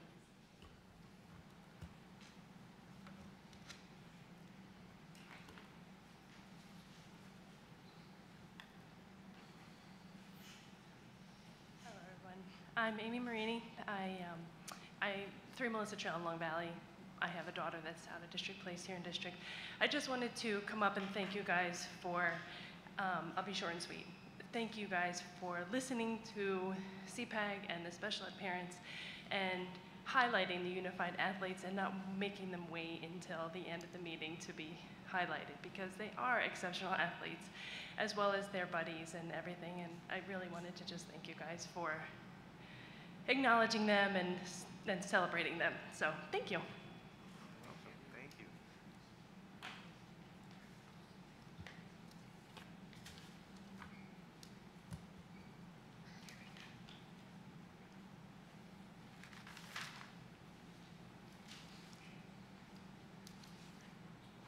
Good evening. My name is Howie Weiss. I'm at 18 Woodsedge Avenue in Bud Lake, and I am the president of the Mount Olive Education Foundation. I'm here before you tonight to speak of facts. I'm going to deliver facts and try to create a record that's factual. Some basic facts. I joined the Ed Foundation in October of 2021, and I became president in March of 2022. I am currently one of 3 members on the Education Foundation.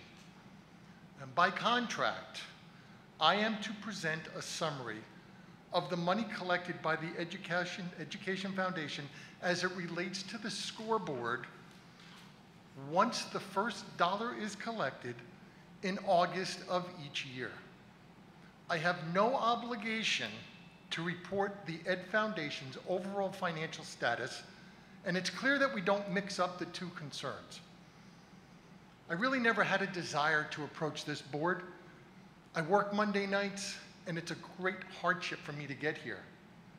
But it was very important for me to show up tonight to address the absurdity that's been going on each and every month by this board with comments made about me and of the Ed Foundation. So it's my intention to correct the record from the manipulation of the facts, the censorship of my communications, and the altering of details as it pertains to the Ed Foundation. The threats and the bullying are no longer going to be tolerated. Last month, you went on a campaign to slander me over breach of contract. And I'm going to tell you right now, by the time I'm done tonight, I'm going to expose who's at fault here.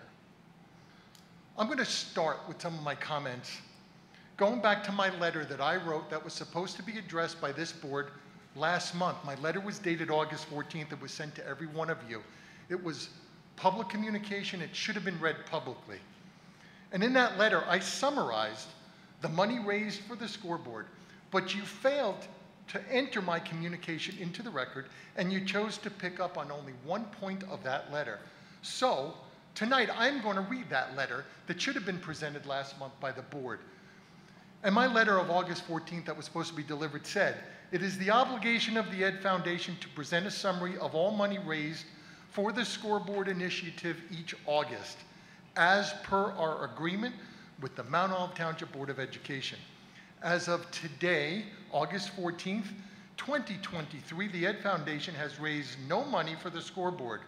No change from my last update." And that is where you chose to end. But my letter continued. And I wrote, "Many months ago, the foundation met with the school administration along with representatives from Daktronics, who is the scoreboard manufacturer, in an effort to best learn the capabilities and logistics, including any limitations of the new scoreboard. And we were to hear back from this group as to the results of their follow-up meetings, including details regarding staffing, logistics, fundraising, any other cooperative effort, and anything that we spoke about, we need to hear back from." And I was supposed to hear from that before the Ed Foundation continued to raise funds and to collect money that was committed to us. The foundation is not comfortable collecting $50,000 from anyone based on a promise that we may or may not be able to make good on. The Ed Foundation is committed to raising the funds, but we have put our efforts on hold until such time as we have a better understanding of what the scoreboard can do, and to confirm that the Board of Education is committed to staffing the operation of the scoreboard in the capacity we committed to our sponsors. Please feel free to reach out to me if you have any questions. Obviously, that part of the letter was not written. It is now part of the record. So let me continue. I want to review the timeline because it seems to be all kinds of chaotic. It was the desire of the Ed Foundation to invoice starting in January of this year, of 2023. If you recall, the scoreboard got installed early. It was put in, I'm going to say, September of 2022. We were excited about it, but we didn't really have anything ready for it. So we decided that we were going to push the initiative to the football season of 2023 with invoicing starting on January of 2023, as I had over $300,000 in verbal commitments that I was ready to start turning into actual deposits. But we got sideswiped by this Board of Education. I was informed shortly after that date, we're talking February perhaps, I was informed that the Board of Education hired a private investigator to investigate my donors. It resulted in the loss of 3 donors who wanted no part of the charades that the Board of Education was up to. We had to go into immediate damage control to get some of these donors back. Again, I should have been invoicing, but instead I'm doing damage control. And so my question, and it's rhetorical, did the Board of Education even know that there was a private investigator hired? And even more so, did the public know that you hired a private investigator to come after my donors who had no other business with the Board of Education? But my August 14th letter is not the only letter that was manipulated and censored. On February 21 of 2023, I wrote a correspondence to Dr. Gales and to the Board of Education, which was, as I said, censored and manipulated. And I'm going to review that letter. But it was by February of this year, I had requested of Dr. Gales to appoint a liaison because I wasn't comfortable with our messages. I felt they were not being delivered to this board, and it was important that we communicated. So I requested a liaison, and one was appointed. And so in this letter that I wrote to Dr. Gales and to the Board of Education, I informed you that the appointment of the liaison, Ms. Aquino, was not going to work because she failed to deliver the message that I wanted to deliver to the Board of Ed. And so whether she was bullied into not giving that message, whether she was told not to deliver the message, or maybe she didn't think the message was important, my message from the Ed Foundation was not delivered. So therefore, I had no use for that liaison. And so talk about censorship and manipulating of the facts. Last month, during the meeting, Dr. Gales, I heard you speak to the public, and your comment was, and I'm going to quote, I don't know if it's an exact quote, but you said, referring to me, I gave him a liaison, but he didn't like her. You know better. You know that that's not the reason, but you made an inaccurate statement to the public, making us look bad. You know that's not what happened. And in that letter, I expressed deep concern over the board's hiring of a private investigator to go after my sponsors. And due to the board investigating these donors, like I said, 3 of them backed out and wanted nothing to do with board issues and were actually, as you can tell, were insulted about being investigated and were included in your battles that you had very public legal battles. But it didn't end there. And soon after that happened, the board transferred $165,000 from one fund to a legal defense fund. As in my opinion is that you were hell-bent to just fight Dr. Zawicki at any expense, but how it affected me is that it resulted in a loss of another donor. And I'm going to quote you what he sent me in a private text. And he said, if you have that kind of money to throw away, you certainly don't need my money. And again, at a time when I should have been invoicing, I'm playing damage control. So that letter that I'm referring to also cleared up any confusion as the Ed Foundation was accused by the board through the finance committee of not delivering any scholarships to the students, and that if we did give a scholarship, it was given to a Ed Foundation member's child. Clearly that's an untruth, and it's a manipulation of the facts in an effort to make the Ed Foundation look bad. And so statistically, I'll give you more facts. Over the last 24 months, the Ed Foundation has given out over $7,500 in scholarships to students. And if I go back to 36 months, the Education Foundation has donated almost $25,000 to students in Mount Olive. And I certainly am not going to stand here and respond to some of those ignorant comments about us not having bank accounts and of our ability to raise funds. There's no reason for the Ed Foundation to hold a tricky tray. I have 3 active members. That's impossible. But if you're questioning the ability of the Ed Foundation to raise money, I just want to let you know that just yesterday, in a ceremony that we had, sponsored by the Ed Foundation, I raised over $2,000 for a new scholarship that's going to be introduced in the fall. In one day, the Ed Foundation raised over $2,000, with more coming. So don't challenge my ability to raise money. And so you seem to want to throw the baby out in the dirty bathwater. And by that, I mean the baby being the Ed Foundation and the dirty bathwater referring to your legal nonsense that you've been tangled with at taxpayers' expense.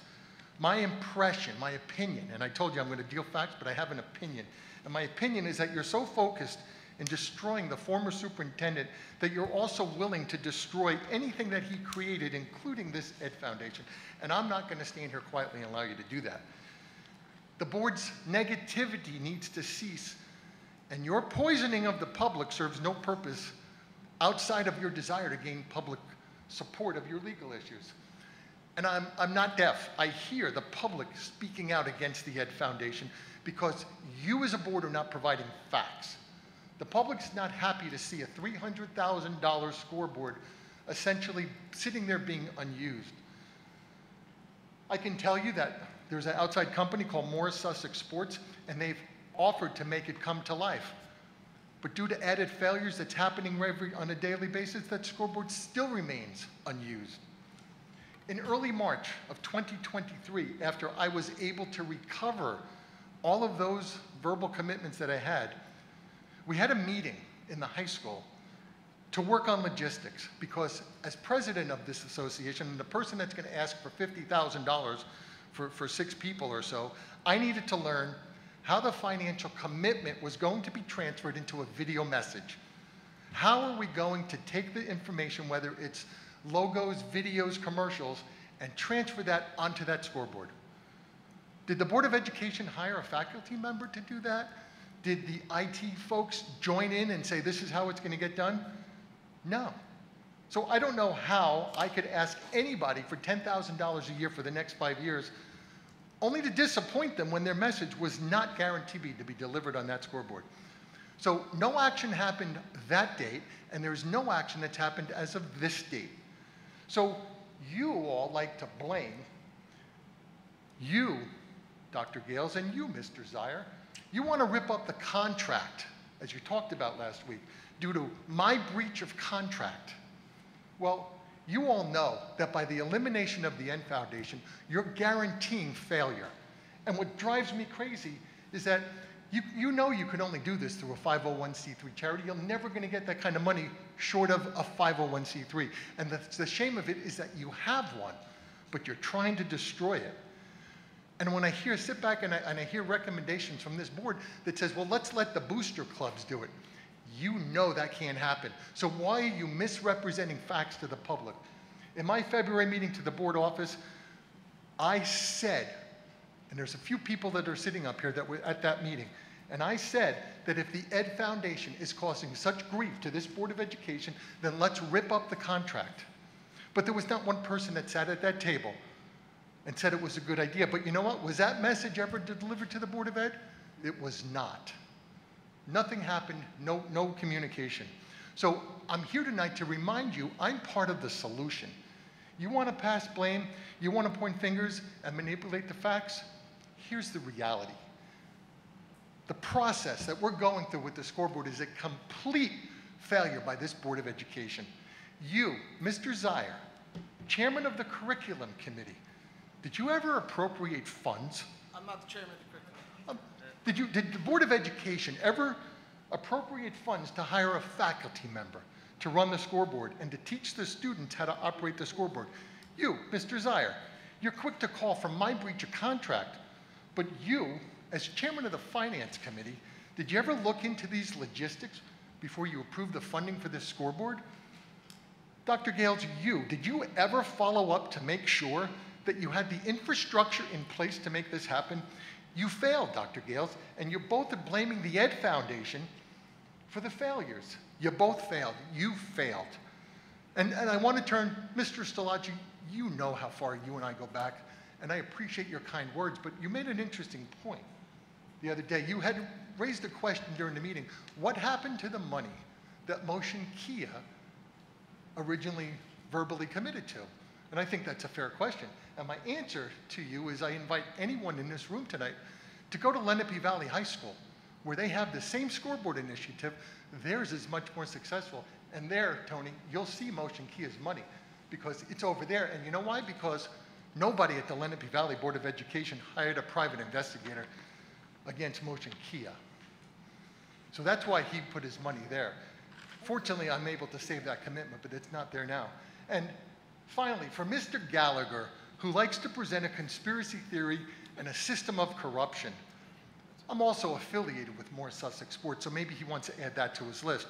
But I simply ask that the next time you do an Oprah request, that you present the entire document, that you need to stop manipulating the detail and manipulating the information to help make your point. Others do that for you now. And I suggest that you stop using social media to make a point that's embarrassing. It's not very helpful. It is also public information to see what was actually Oprah'd. And I see when Mr. Gallagher stands up here and lists his long list of items that's been Oprah'd, I don't think he's being honest when he made the statements to the public in his effort to slam the Ed Foundation. So I'm encouraging Mr. Gallagher to be more truthful when you present your conspiracy and corruption theories. And please, Mr. Gallagher, stop trying to smear me as my position as the chairman of the Mount Olive Planning Board. You're trying to tie my position into a corruption and a scandal. And I'm telling you right now that this Board of Education ran anywhere as professionally as the planning board runs, the taxpayers would not be saddled with such nonsense. And it is the Education Foundation's desire, and we are dedicated to continue to raise funds to pay for this scoreboard. We have proven that we have great ability to raise money, so you need to stop with the obstacles. Work with us and stop your negative campaign, because I've had enough.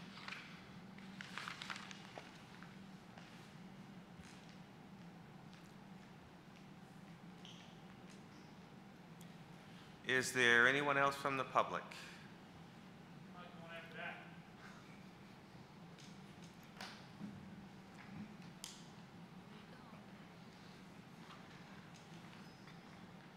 Brian Gallagher, 135 Crenshaw Drive.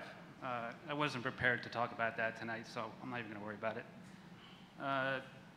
Although he does say that my Oprahs aren't factual or I'm skewing facts, we can simply just post all the minutes from the Ed Foundation online so people can read them and make their own decision. I think moeducationfoundation.com and .org are both available. So, I wanted to talk tonight about the Curriculum and Technology Committee meeting, committee minutes from the September 12th meeting that was initially part of tonight's agenda. 3 of the 4 items covered seem to be standard topics: summer curriculum revisions, grant funding for tutoring, which was an action item tonight, and preliminary high school graduation rates. The last topic, however, left some questions and concerns I hope the board will hear. Dr. Bangia reported that NJ Manufacturing Extension Program is interested in partnering with the Mount Olive schools to provide certification training for 12th graders in manufacturing trades, noting that they would be offering this training free of cost, and that this has the potential to prepare students to enter the workforce with industry certification and can make them eligible for college scholarships. I was wondering how the inception or solicitation of this idea or conversation even came about. It would be one thing if the district was looking to offer this opportunity to students and begin comparing options and providers that it could partner with. However, the reference in the minutes almost makes it seem as though this was randomly brought to the district as an unsolicited opportunity. Taking a look at the website for NJMEP, it seems as though they are a private organization that consults to manufacturing companies. The website says that they are, quote, a private not-for-profit organization that improves the profitability and competitiveness of New Jersey manufacturers. While there's not a problem with an organization providing what they do, I think as a public school system, we move towards a questionable process when dealing with an entity first offering us, quote, free services, while they in turn state that their main operating focus as an organization is building profitability and competitiveness of private sector manufacturing companies. It's entirely possible that this is being offered, quote, free to Mount Olive. However, it's also possible it could be free the same way a concert or show on the Las Vegas Strip is free when you sign up to listen to a timeshare real estate pitch later in the day. At first sounding like no strings attached, but then you're knee-deep in dealing with a salesman or private companies looking for a return of favor or time. Seeing more of what NJMEP states to offer to its clients, they do seem to provide proper training and placement in manufacturing jobs, so I'm in no way stating that they are a questionable company. However, it seems that their regular focus, as stated by them, is typically on vocational training schools, local community colleges, and career training centers geared towards adults. So it becomes questionable that they would randomly look to a public school system, on top of it only specifically targeting 12th graders that are about to graduate and begin finding their career paths. Mount Olive schools have built solid curriculums and programs with offerings in many types of fields where students can study vocationally and expand outward with growth. I fear installing an outside program in the scope NJMEP describes might counteractively funnel students into a path for a specific job placement with a predetermined company, as NJMEP claims as one of their operating specialties, versus simply giving students the training and certifications to then take into the real world on their own and find their true career-based passions. I bring that up because NJMEP claims to offer New Jersey manufacturing companies access to an immediate trained employee base. So it would seem that they train specific to a business or placement versus the trade itself. It appears as though the conversation during committee was mainly just an opening conversation. Hopefully the board will follow up diligently to get the real nuts and bolts of what's being offered and if it could benefit our students. Is this program being offered in the schools, or will students need to be transported to sites for training, which will incur transportation costs? The training itself might be free, but do the certifications come with a cost to be covered? They state the possibility of college scholarships. Is this based on a specific partnership, or just the general notion that scholarships are always readily available at colleges? Hopefully these questions can be considered if talks do persist. Thank you.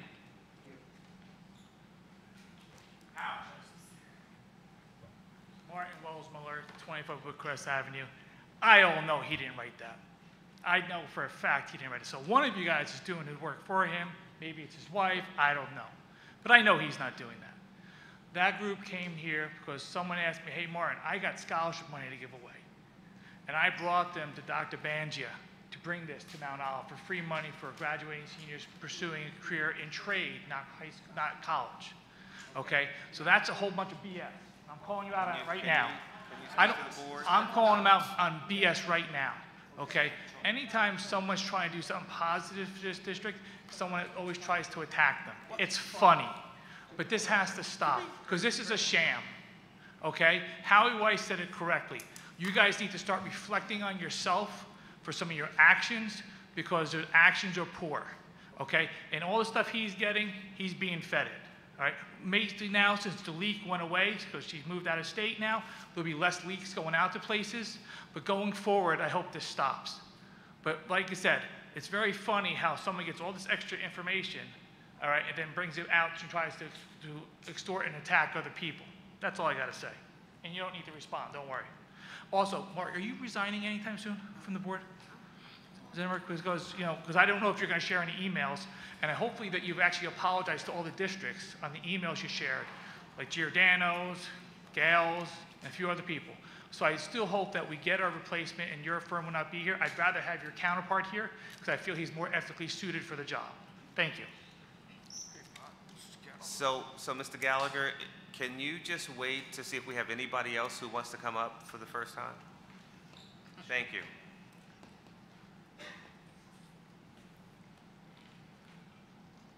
Maria Santiago, 325 Winding Hill in Hackettstown. I just want to speak in respect to NJMEP.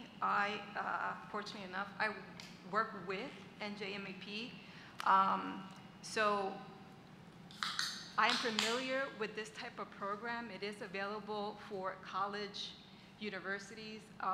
I was at a seminar. I just wanted to speak in clarity so people would know why NJMEP might be getting involved in the high school sector of it. So I was at so I work in manufacturing. So we understand in New Jersey that there is a labor shortage of certain manufacturing applications and employers. So we know that we have to work on that because if we don't, then these companies have no people and the companies will have to move out of state. So in an initiative, just to give you an example, Morris County opened up an advanced manufacturing center, which helps people who graduated to start a trade, which is in welding, fabrication, something along that way. Rowan University, which is in South Jersey, they want to replicate the same process that is done here in Morris. And what they would like to do is take it a step further, is get it in the hands, get the education in the hands of elementary, middle school and high school, and then go into a trade school. They want to start kids younger because kids now are not looking into a trade school. They're going straight into a college and not looking at these type of manufacturing jobs. That we are in there's a super short labor shortage of it. So I just wanted to explain that NJMEP is a legit company. We work with them for many, many years. They do a lot of great stuff for the community, for the state of New Jersey, especially for manufacturing. And now they're getting heavily involved more with the education process. Thank you.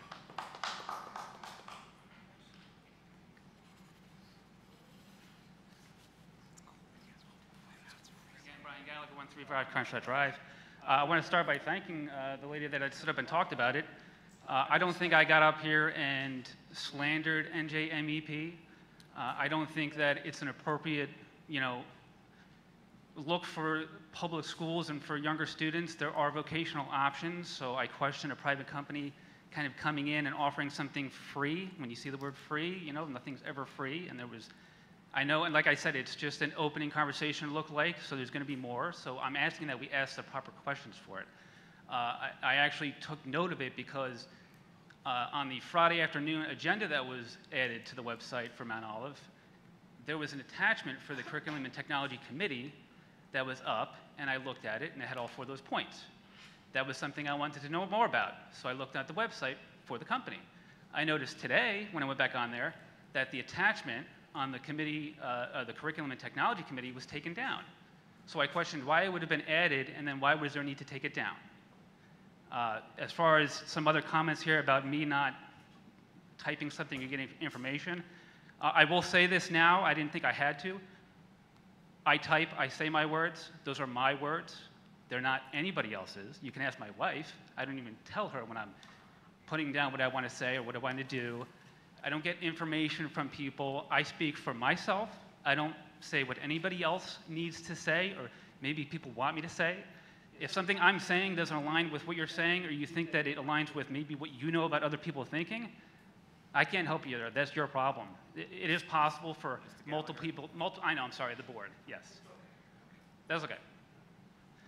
Anyway, when I present to the board, and I've only done it a couple times now, obviously, I think I kind of gave you guys a break with one page tonight. So, but now I'm back up here talking for longer than I probably have last time. Those are my words. You're not getting anybody else's words. You're not getting anybody else's ideas. You're not getting anybody else's opinions. When I tell you you're getting facts, which is what I told you last time, I gave you 4 locations where you were getting facts from. Those were facts. People can take that for what it is, or they can't. They can do their own looking. You can Oprah the Ed Foundation minutes. You can read all of them, look at what I said, and tell me if I'm wrong. I'm not opposed to being wrong on something. Nobody's gotten up here and said I'm wrong on anything factual. There's new numbers out that Mr. Weiss was talking about now, apparently, given out, you know, on behalf of the Ed Foundation for the community. Sorry, I'll get back to it. Anyway, I did want to get up here and just say that when I approach the board and speak to the board, that's me. You're not getting anybody else. Thank you.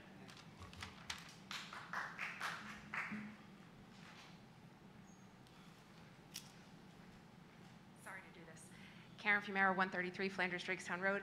I'm trying to pull up my internet because I did Oprah the contract between the board and the Ed Foundation, and I think the $300,000 number might be off. So if anybody has internet and wants to check that, I'm pretty sure that that number's not accurate.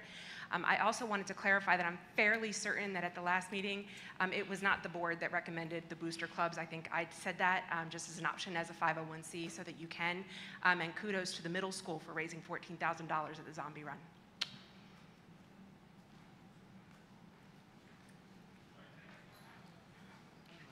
Yes?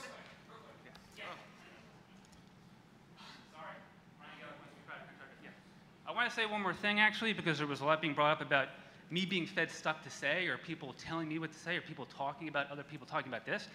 I actually just want to say my cell phone number is 908-800-1992. And what that's going to alleviate is any board members possibly having to cold call my neighbors to ask for information about me. Thank you.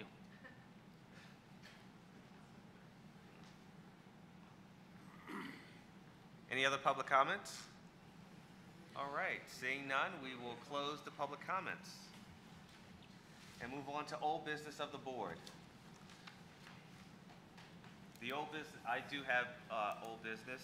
At the last board meeting, we discussed the contract with the Ed Foundation, and we received from our attorney the interpretation of the contract. So I want to broach that subject again and see if the board wants to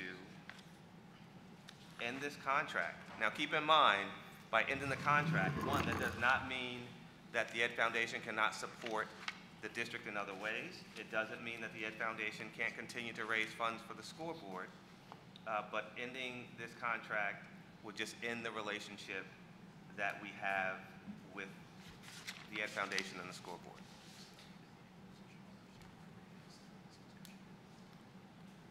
Do you think we need to? Mr. Strelacci. Yeah.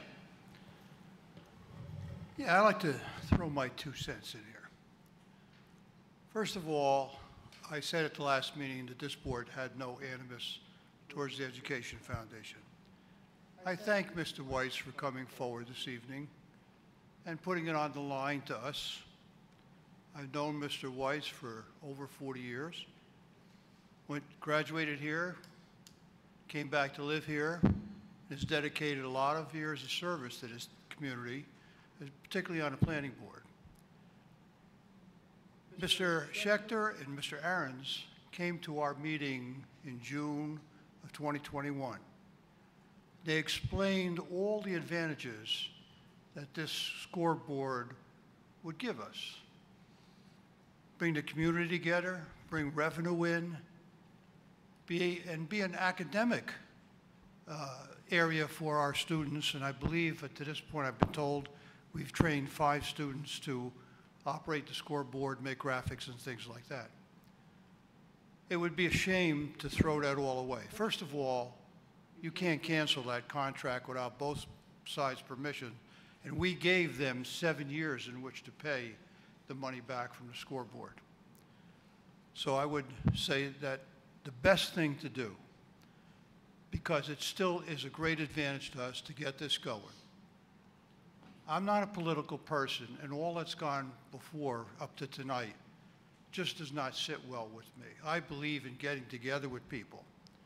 And I think this board should get together with the board of the Education Foundation and sit down and find out how we can improve and go forward, because there's a tremendous possibility there on this scoreboard. We don't want to throw it away.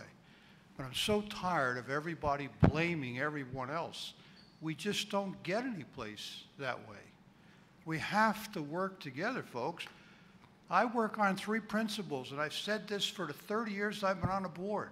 I'm here for 3 reasons: the education and welfare students, the prudent taxpayer, a prudent expenditure of taxpayers' money, and the fair and equitable employment of employees in a safe district.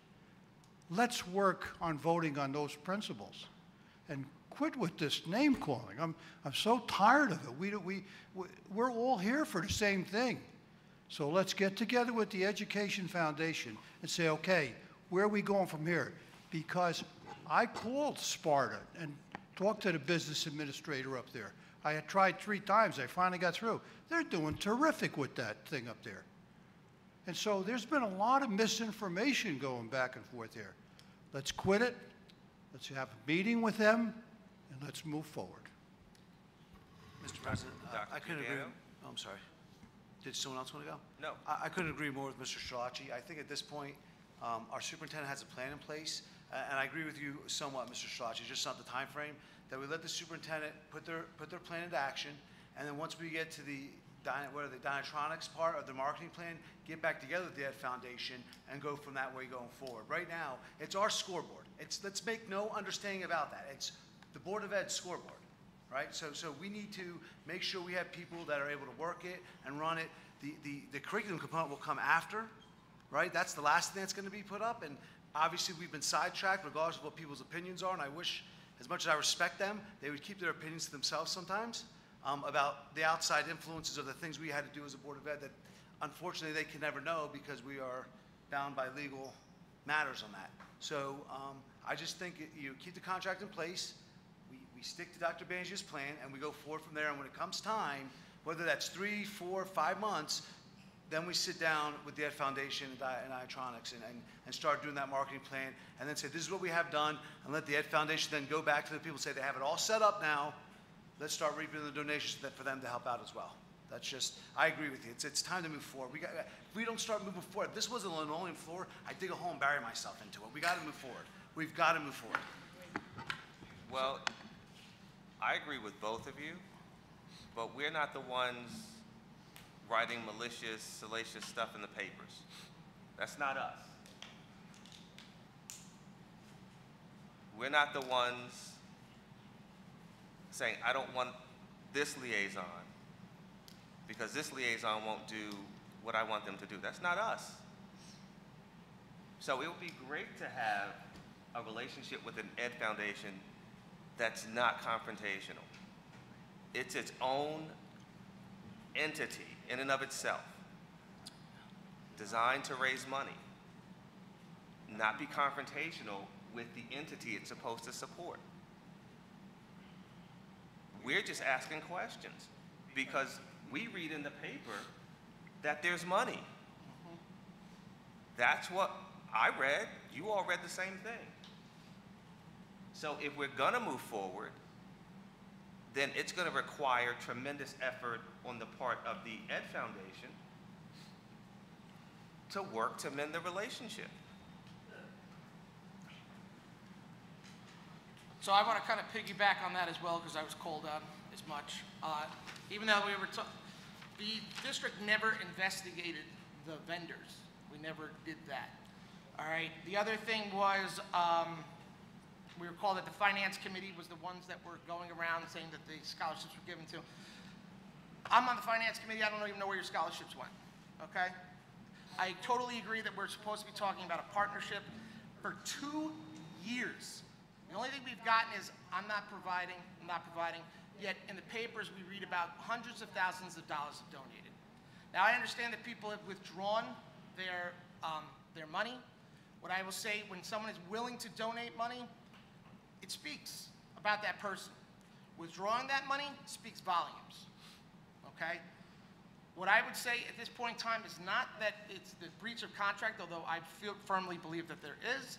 It is about the ineffectiveness of an organization after 2 years not being able to raise a dime. Okay? Why would we not talk to in December of 2022? I can't get this going. I can't. What are we doing? You need to help us out here. We need to get to this. It is supposed to be a partnership. I do believe in the Ed Foundation. I believe they should fully keep going with scholarships. But I feel as an organization, they are not providing the taxpayer or relieving the taxpayer for what I consider a poor decision. I will tell you right now, I voted for it. I cannot apologize more. And you asked me why I voted for it, and you asked me if I learned about the finances. The truth of the matter is I believed in a man, and I believed in what he said. And what I was told was not true. Okay? I apologize. Couldn't apologize more. All right? It's one of the things that, as a board member, I feel so bad about. And it's one of the reasons I'm not running again. Okay? Because I do feel like I failed this community. Okay? But we need to move forward, and we need to move forward with effectiveness. And I believe, from the conversations we're having right here, this relationship is extremely strained. And it may be best to look at new avenues. That's my 2 cents. And so I'll go back to, it seems as though the board is content to maintain the relationship, because I haven't heard from anyone else. I would like to have a further discussion about this in closed session after the meeting. Okay. So, any other old business from the board? New business? Okay. Board comments. Dr. Giordano. I have no comments. I'm praying to God neither do the other board members. Mrs. Melendez. Just again, to congratulate all the students and the staff that worked so hard with our students for all those accomplishments. And also welcome to the new members of our staff. We are so happy to have all of you here, be part of our school district, and hopefully you will stay for us for a long, long time. Welcome to those who has been so many years with us and return again for another school year. That's it. Thank you. Mrs. Narcisse. I wanted to actually say thank you to all of the students who participated in the ROTC POW MIA event at Turkey Brook over the weekend. For those that don't know, I'm actually the daughter of a Navy SEAL who was a POW and actually was declared MIA and eventually escaped. So to see that meant a lot to me. With regards to the NJ MEP, actually I'm glad to see there's conversations being had. What little do we not know is back when LambTech was still here in town, they actually participated with NJ MEP and provided scholarships and funding towards a robotics program. They actually awarded scholarships to students this year that were going into electrical engineering from Stevens Tech and NJIT. And knowing and being married to someone who's in the machinery industry and manufacturing of goods, it is a shortage of students of interest. There's many other avenues, whether it's a machinist, whether it's in electrical engineering, but it is where we are going. It's, AI is the future, and machinery is never leaving this industry, and, partnering with them would be a wonderful thing. Thank you. Mr. Schillaci. Yeah, I would like to reiterate what I said at the last meeting. The last Thursday in October is going to be Broadway night at the high school. We're going to have 20 years of kids coming back, and it's going to be a terrific show. One of the kids has been on Broadway already, and it's going to be a great show. And if I didn't say that tonight, my daughter wouldn't talk to me. The tickets, I think, are only going to be about $200 a piece, so it shouldn't be too bad. Mr. Zire, did you get your invite to perform as alumni? I'm still waiting. Does dinner come with still that waiting. $200? Mrs. Fenton. I'm going to be quick, I promise. You know what? I want to welcome our new staff. I'm very excited to see everybody coming in, and that we need these people so much, so it's a great thing. I want to congratulate all the AP awards, Unified Sports, student liaison reports, and congratulate all the people that they mentioned. I want to make a special mention to Nancy Gilbert. I know you guys did, but I sometimes don't hear her name enough, and what she has done for these students and this school is absolutely amazing, and I appreciate that so, so much, and I'm so glad we're growing in the unified areas. I'm going to go on NJMEP a little bit. My son is actually in education with them right now, is benefiting from that program, as with CCM. He decided that college wasn't for him, and he's making waves. He's doing great. It is a great program to be in. So I'm very excited to hear that we are going to be talking with them. That's it. Thank you. Thank you. Mr. Zire. Yes. I'll do my best. I've already taken my medicine. I'd like to thank everybody that came up and spoke. What I also say is that when you are communicating with board members, I ask that you reach out to all board members. Transparency is a two-way street. I'd like to congratulate our unified athletes, our new employees, and our AP students. It's phenomenal to see so many AP students and the accomplishments that they achieve. I really do not understand how they can balance that workload along with everything else. I want to thank our teachers and our students for creating a very successful beginning of the school year, and I wish them luck throughout the year. Can't be understated. I also want to piggyback on what Mrs. Fenton said about Mrs. Gilbert. I had worked with her previously in the school district. She is kind of a phenomenal individual. I am not a big fan of people with their I statements. I did this, I did that, or I'm doing this. She's someone that flew under the radar and is becoming extremely aware as she's sunsetting in her career. You hear about a lot of the accomplishments she's done, the things she has extended just out of love for what she does. It speaks. She's a very amazing woman, and she's an extreme asset to this district. So I want to thank her today. Thank you very much. And I will end by echoing what Jen. Okay. All right, thank you. Thank you, Dr. Gales.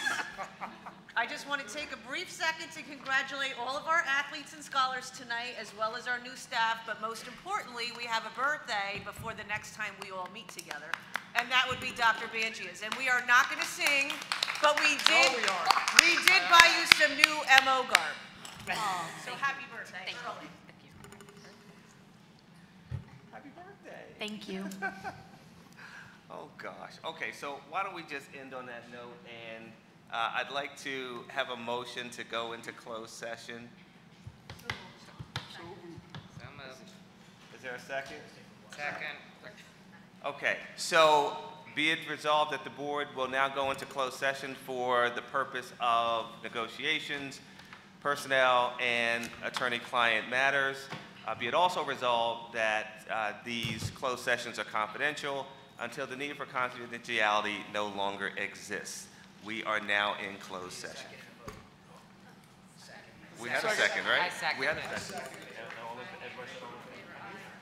So And action may be taken.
Here. Dr. Giordano? Here. Mrs. Melendez? Here. Mrs. Narcisse? Here. Mr. Zire? Here. And Dr. Gales? Here. I will now turn it over to Mr. Zitterer, who will read a motion for us. Here's the motion. Resolved that the Board of Education hereby ratifies the Memorandum of Agreement with the Education Association of Mount Olive dated June 15th, 2023 for the contract period July 1st, 2023 through June 30th, 2026, including related mutually adopted salary guides, which were previously ratified by EMO and which is on file in the Office of the School Business Administrator. And be it further resolved that the board authorizes its board president or designee as applicable to execute the appropriate successor collective negotiations agreement upon finalization of same. Dr. Giordano, would you like to move the motion? I make that a was just motion to read? move the resolution. Second. Any questions or comments from the board? Seeing none, roll call, please. Mrs. Aquino? Yes. Mrs. Fenton? Yes. Dr. Giordano? Yes. Mrs. Melendez? No? Sorry, no? No. Mrs. Narcisse? Yes. Mr. Zire? Abstain. And Dr. Gales? Yes. Okay, can we now have a motion to adjourn? All in favor? Aye. We are adjourned. Thank you.